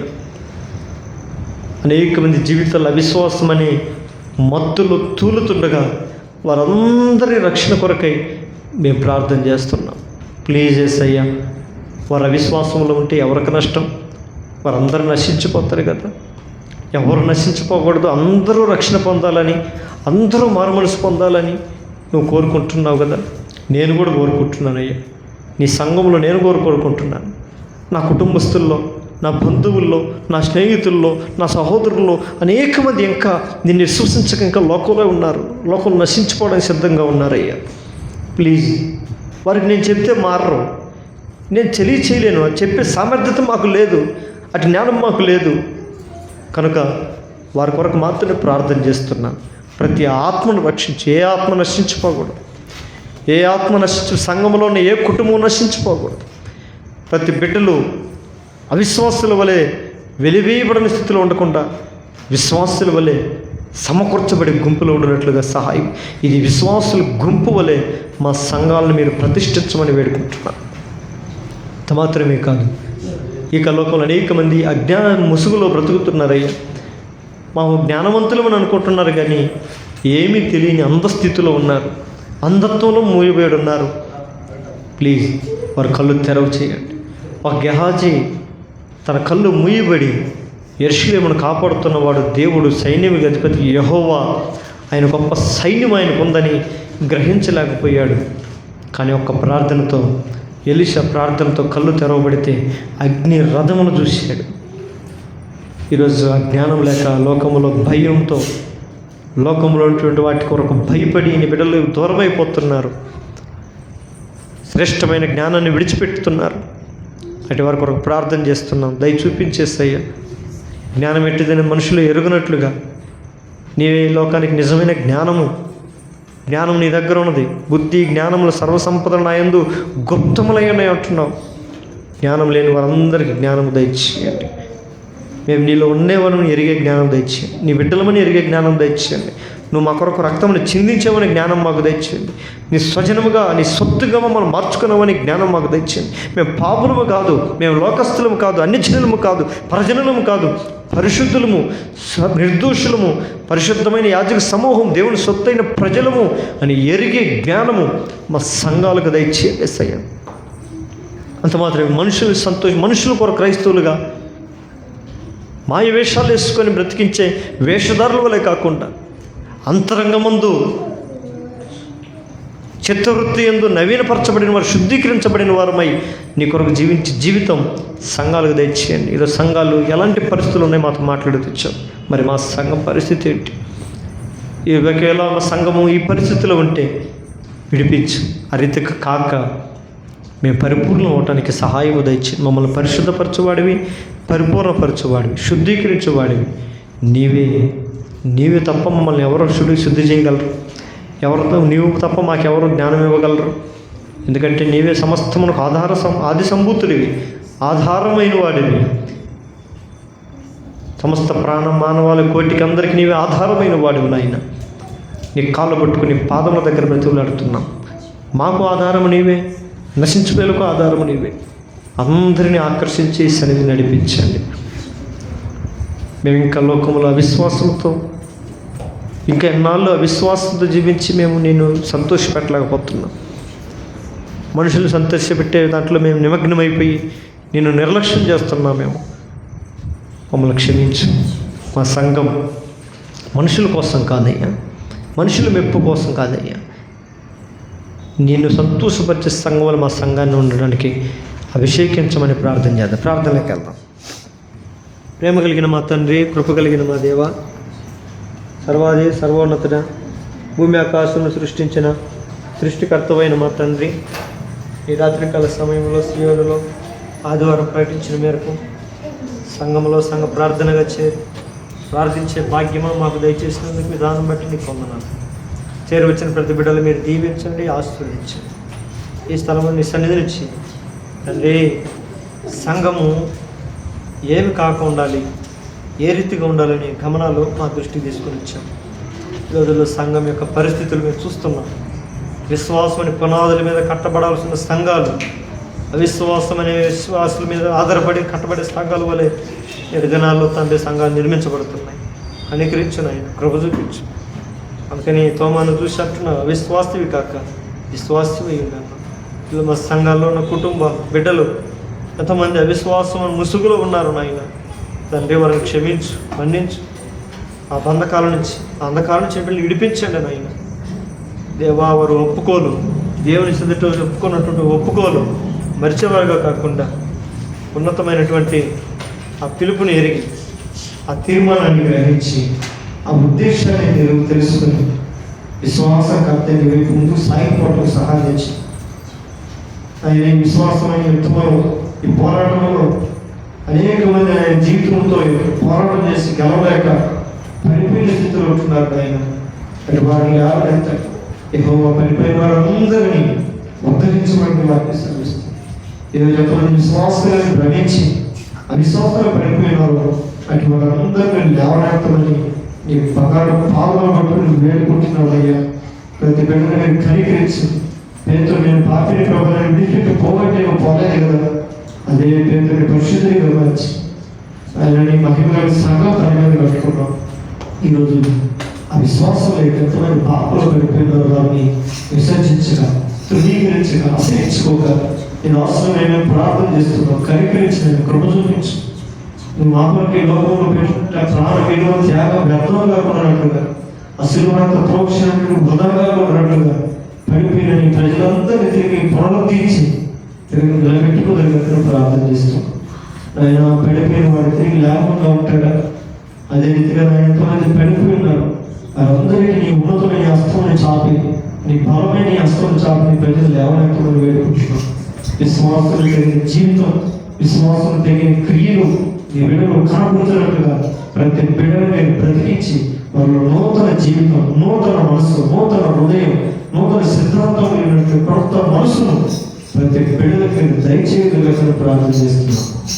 తర్వాతనే కాదు, అజ్ఞానుల వారి కాక జ్ఞానులు కాదని అంత మాటలు ఇంకా లోకంలో అజ్ఞానులు లేదన్నా. లోకంలో దినాలు ఎలా ఉన్నాయో, దినం ఏమైనా ఏది శాశ్వతం, ఏది అశాశ్వతం, ఏది ప్రధానం, ఏది నిష్ప్రయోజనం అని ఎరగని అజ్ఞానంలో తండ్రి నీ ప్రజలుగా తండ్రి యెహోవా ఒక్కడే శాశ్వతమైన దేవుడు. ఆయన నిత్యుడు తండ్రి, ఆయన సమాధానకర్త, ఆయన మనం నడిపించేవాడు, పరమంలో చేర్చుకోవాలని జ్ఞానం ఎరగక అనేక మంది అజ్ఞానంలో ఉంటున్నారు తండ్రి. ఈ కృప చూపించి ఆయన వీళ్ళని రక్షించి విడిపించి అనేక త్రాగబోతులు, తిరుగుబోతులు, ఆయన హంతకులు, ఆయన ప్రభు తండ్రి లోకంలో విచ్చలటువంటి త్వరలకు బానిసలైపోయి జ్ఞానం వైపు నశించిపోతున్నారు. ఈ ప్రజలందరూ విమోచించండి, కనికరించండి. అంటే వారికి జ్ఞానయుక్తమైన సువార్త ప్రకాశించినట్టుగా బుద్ధిమంతులు అనేకులను అయినా మీ సగంలోకి లేవనెత్తమని అడుగుతున్నాను. బుద్ధిమంతులైన వారు నీతి మార్గంలో నడిపిస్తూ ఆకాశం జ్యోతుల వల్ల ప్రకాశిస్తారంటున్నాం. సగంలో మేమందరం చీకట్లో ఉండేవారు కాకుండా ఎవరైతే వెలుగులో ఉంటారో వారి దేవుని సంబంధాలని వాక్యం శ్రవిస్తుందిగా సంఘంలోని సన్నిధిలో మేమందరూ వెలిగించబడి అనేకులు చీకట్లో ఉన్న వారికి, మరణంలో ఉన్న వారికి, జీవోత్సవంలో ఉన్న వారికి తండ్రి ఆయన మరణ ఛాయలో నుంచి వారిని విడిపించి ఈ సన్నిధిలోనికి నీకు మార్గం నడిపించే ఒక సాధారణంగా మనం వెలిగింపజేయమని పెట్టుకుంటున్నాం. మేము వచ్చేటతో పొత్తు కలిగి, అన్యజనులతో పొత్తు కలిగి, విగ్రహాలతో పొత్తు కలిగి లోకంలో జీవించేవారుగా కాకుండా తండ్రి అందులో నుంచి ఏర్పరచబడిన వారిపై జ్ఞానం ఏంటిది ఎరిగి దేవాన్ని ఎందుకు భక్తులు ఉన్నట్టు జ్ఞానం కనుక అటు భయంతో భక్తితో మా జీవితాన్ని కొనసాగించుకోవడానికి సంఘానికి మాకు సహాయం దయచేయమని వేడుకుంటున్నాం. సంఘం చెందినందరం కూడా మనుషులు సంతోషపెట్టినట్టు కాక తండ్రి నేను సంతోషపెట్టినట్టుగా మా జీవితాన్ని సమర్పించుకోవడానికి సహాయం దయచేయండి. సంఘంలో ఉన్న ప్రతి కుటుంబాన్ని మేము జ్ఞాపకం చేసుకోండి. పేరు పేరుగా ప్రతి బిడ్డ కొరకు ప్రార్థన చేస్తాం. దాని కుటుంబాన్ని, అనిల కుటుంబాన్ని, వేరు కుటుంబాన్ని, బాబు కుటుంబాన్ని, నేను తన సతీష్ కుటుంబాన్ని, నేను తన ప్రవీణ్ కుటుంబాన్ని, నేను తన రాజ కుటుంబాన్ని, శ్యామ కుటుంబాన్ని, సునీతమ్మ కుటుంబాన్ని, రంజిత్ కుటుంబాన్ని, కాలేబడ కుటుంబాన్ని, ప్రభాని తీసుకున్న మా కుటుంబాలను ఈ ప్రజల మమ్మల్ని అందరూ కూడా జ్ఞాపకం చేసుకోండి, స్థిరపరచండి. రాబోయే నూతన కుటుంబాలు మీరు నడిపించండి. ఆయన స్థిరమైన వారిని స్థానిక నడిపించండి. తండ్రి ఆ దేవ సంఘం విస్తరించిందంటే విశ్వాసులు దినదినం వారితో చేర్చబడే వారిని అపోస్తల కార్యంతో మాట్లాడిపించారు. తండ్రి ఈరోజు సంఘం విస్తరించలేకపోవడానికి సంఘమైన అవిశ్వాసం కారణం కనుక తండ్రి అవిశ్వాసమైన దెయ్యాలను యేసునామములో తొలగి పోవుగా గర్దిస్తాం. ప్రతి ఒక్కరు కూడా విశ్వాసమైన విజయంతో లోకమును జయించినట్లుగా శక్తిని, సామర్థ్యతను, ఫలమును ప్రతి బిడ్డల మీద కుమ్మరించదురుగాక. నీ ఆత్మ అభిషేకం ప్రతి బిడ్డల మీద మెండుగా కుమ్మరించదురుగాక అడుగుతున్నాం. ఆయన సహాయం ఇచ్చి ఈ లోకమును జయించిన విజయం అది మీ విశ్వాసం కట్టున్నాం. ఈ విశ్వాసం లేక లోకమును జయించలేక అనేక మంది లోకంలో కృంగిపోతున్నారు, త్రుటిల్లుతున్నారు, కూలిపోతున్నారు. నాయన దయ చూపించిన విడిపించు నాయన రక్షించమని వేడుకుంటున్నాం. సంఘంగా ఈ రాత్రి కావాల్సిన పాత్రలు వేడుకుంటున్నాం. రాబోయే 2025 సంవత్సరంలో ఈ సంఘం మేమందరం కూడా విశ్వాసుల వలె, జ్ఞానుల వలె, ప్రభువును సంతోషపెట్టు సంఘం వలె ఈ శివుని సంఘము యేసునామములో ప్రతిష్ఠిస్తున్నాం. రాబోయే గొప్ప కార్యాలు శివుని జరిగించమని వేడుకుంటున్నాం. సంఘంలో ప్రతి కుటుంబాలను వారు చేస్తున్న పనులను మీరు దీవించండి, వృద్ధిని తెచ్చి, అభివృద్ధిని తెచ్చి, వారి కుటుంబంలో ఉన్న సోదరులు, సమస్యలు, కష్టాలు, కన్నీరు, ఇరుకులు, ఇబ్బందులు, ప్రతికూల పరిస్థితులు సమస్తము 2025 సంవత్సరంలో యేసునామములో కొట్టివేస్తున్నాం. అన్నిటి నుంచి విడిపించండి, విమోచించండి. పరిపూర్ణమైన సమాధానం కలిగిన వారి, నెమ్మది కలిగిన వారి నీ బిడ్డల ముందుకు సాగిపోవడానికి సహాయం తెచ్చి 2024 సంవత్సరం సంఘానికి ఇచ్చిన వాగ్దానాన్ని సంఘం బిడ్డల పక్షం ప్రార్థన చేస్తున్నాం. ఆయన మిమ్మల్ని పరిపూర్ణ చేసి స్థిరపరచినట్టున్నావు కనుక సాతాను యొక్క తలను శీఘ్రంగా చిరుగొప్పించినట్టున్నావు. ఆ శాంతిని మీకు అనుగ్రహిస్తున్నావు కనుక ఈ సంపూర్ణమైన పరిపూర్ణమైనటువంటి కార్యాలు ప్రతి కుటుంబం మీరు జరిగించి ఈ 2024 సంవత్సరం డిసెంబర్ 31వ తారీఖున సన్నిధుల సంఘంలో ఇప్పుడు సాక్ష్యాలు నిలబడినట్లుగా ఒక్కొక్క కుటుంబంలో ఉన్నతమైన కార్యాలు మీరు జరిగిస్తున్నందుకు మీకు వందనాలు చెల్లిస్తున్నాం. మీ కృప చూపించండి. వ్యాధులు, బాధలు, కన్నీరు, సమస్యల నుంచి అన్ని విడిపించండి. సంపూర్ణ ఆరోగ్యం, సమాధానం, నెమ్మది, సంతోషము ఎప్పుడు పొందుకున్నట్టు కృప చూపించండి. తండ్రి ఈ భూలోకం కొరకు ప్రార్థన, లోకంలో ప్రజలందరూ కొరకు ప్రార్థన చేస్తున్నాం. పరలోకముందని మీ చిత్తము భూలోకముందు జరిగినట్లుగా సహాయం తెచ్చి మీ చిత్తం ప్రకారం భూమి మీద జరిగించి మీ నామాన్ని మహిమ పొందుకోగలిగా ప్రార్థన చేస్తున్నాం. ఈ రాత్రికాల సమయంలో చేరువచ్చిన ప్రతి బిడ్డని ప్రతి మీరు దీవించండి ప్రార్థిస్తున్నాం. మేము ఏ విషయాలైతే ఈ సంగతి మేము పదవులు ఇంపుతున్నాము, మేము ఏదైతే మా యొక్క మూలుగులు మేము వినే దేవుడు ఈ పాదం దగ్గర మేము తల నుంచి వేడుకుంటున్నాం. మా మనసులో జరిగిన వాడు, మా హృదయం, మా తలంపు పుట్టక మునిపే అది మేము ఎరిగిన దేవుడు అంటున్నాం కదా. ఇదిగోనైనా మా హృదయంలో ఏదైతే మేము ఇక్కడ విన్నవిస్తున్నామో, ఏదైతే మేము అడుగుతున్నామో అడుగుబట్టి ఊహించబట్టే అత్యధికమైన మేలులతో మా ప్రాణం మీరు తృప్తిపరచుదురు కాక. తృప్తిపరిచి సమభూమి కలిగిన ప్రదేశంలో ఆయన పచ్చికల బీడులో మేము నిలుచుండి అనేకులు మేము పిలిచి పేతురు యొక్క పాలన తండ్రి వాళ్ళ నిండినప్పుడు ఏ విధంగా తన సహోదరులు పిలిచాడో ఈ స్థలం మేమందరం కూడా రాబోయే రోజులు అనేకులు ఈ స్థలంలో సమృద్ధిని మేము అనుభవిస్తూ పిలిచే గుంపులు మేము ఉన్నట్లుగా మీ ప్రతిఫలంతో, మీ ప్రతికూలమైనటువంటి ఆయన తండ్రి మీ ఆశీర్వాదంతో మనం నింపి ఉన్నతమైన జీవితంతో మనం నింపి నడిపించగలిగిన ప్రార్థన చేస్తున్నాం. కృప చూపించండి. రాబోయే డిసెంబర్ 25, డిసెంబర్ 31 జరగబోయే ప్రతి సర్వీస్ కార్యక్రమాలు అన్నింటినీ కూడా మీరు జరిగించమని వేడుకుంటున్నాం. అవసరాలు, అక్కలు, ఇరుకులు, ఇబ్బందులు సమస్తము తీర్చండి. శివుని సంఘ సేవలు విస్తరింపజేయండి. సంఘ సంగతులు విశాలపరుస్తురండి. సంఘానికి అనేకమైన ప్రజలు మీరు కదిలించండి. సంఘంలో ప్రార్థించే వారు కావాలి, పాటలు పాడేవారు కావాలి, స్వార్థికులు కావాలి, ఆత్మల భారం కలిగిన వారు కావాలి, సంఘ భారం కలిగిన వారు కావాలి, సేవ భారం కలిగిన వారు కావాలి, సహకారులు, పనివారులు కావాలి. ఆయన మీరే నడిపించమని ప్రార్థన చేస్తున్నాం. కృప చూపించండి. ప్రతిష్ట కలిగిన వారు దయచేయండి. ప్రజలకు నమ్మకమైన పనివారు దయచేయండి. శ్రేష్టమైనటువంటి ఉపదేశం అనుభవించే ఆయన జీవితం కలిగిన వారిని దయచేసి అడుగుతున్నాం. ఆయన కృప చూపించండి. అన్ని అవసరాలు, అక్కలు, ఇరుకు, ఇబ్బంది సంవత్సరం ఈ మన దేశాన్ని పెట్టి తీర్చి రాబోయే సంఘానికి ఖ్యాతిని మంచి పేరును మీరు ఇస్తారని 2020 సంవత్సరం 73-17 ప్రకారం వాగ్దానం ఇచ్చాం. ఈ వాగ్దానమే జ్ఞాపకం చేసుకుంటున్నాం. ఈ సరిహద్దులు జ్ఞాపకం చేస్తున్నాం. ఈ కృప చూపించిన వాగ్దానం నుంచి నెరవేర్చబడగట సంఘానికి ఇచ్చిన వాగ్దానం నెరవేర్తించి మీ నామాన్ని మహిమ పొందుకోదు కనుక వెళ్తున్న మాత్రం నీ కాపుదల పద్ధతిస్తున్నామని యేసుక్రీస్తు శ్రేష్టమైన పరిశుద్ధమైన నామములో ప్రార్థించి వేడుకుంటున్నాము తండ్రి. ఆమేన్. నా ప్రాణమే యెహోవాను సన్నిధించు, నా అంతరంగ సమస్తమైన పరిశుద్ధనామమును సన్నిధించు, నా ప్రాణమే యెహోవాను సన్నిధించు. ఆయన చేసిన ఉపకారం దేవుని మరొక. ఆమేన్.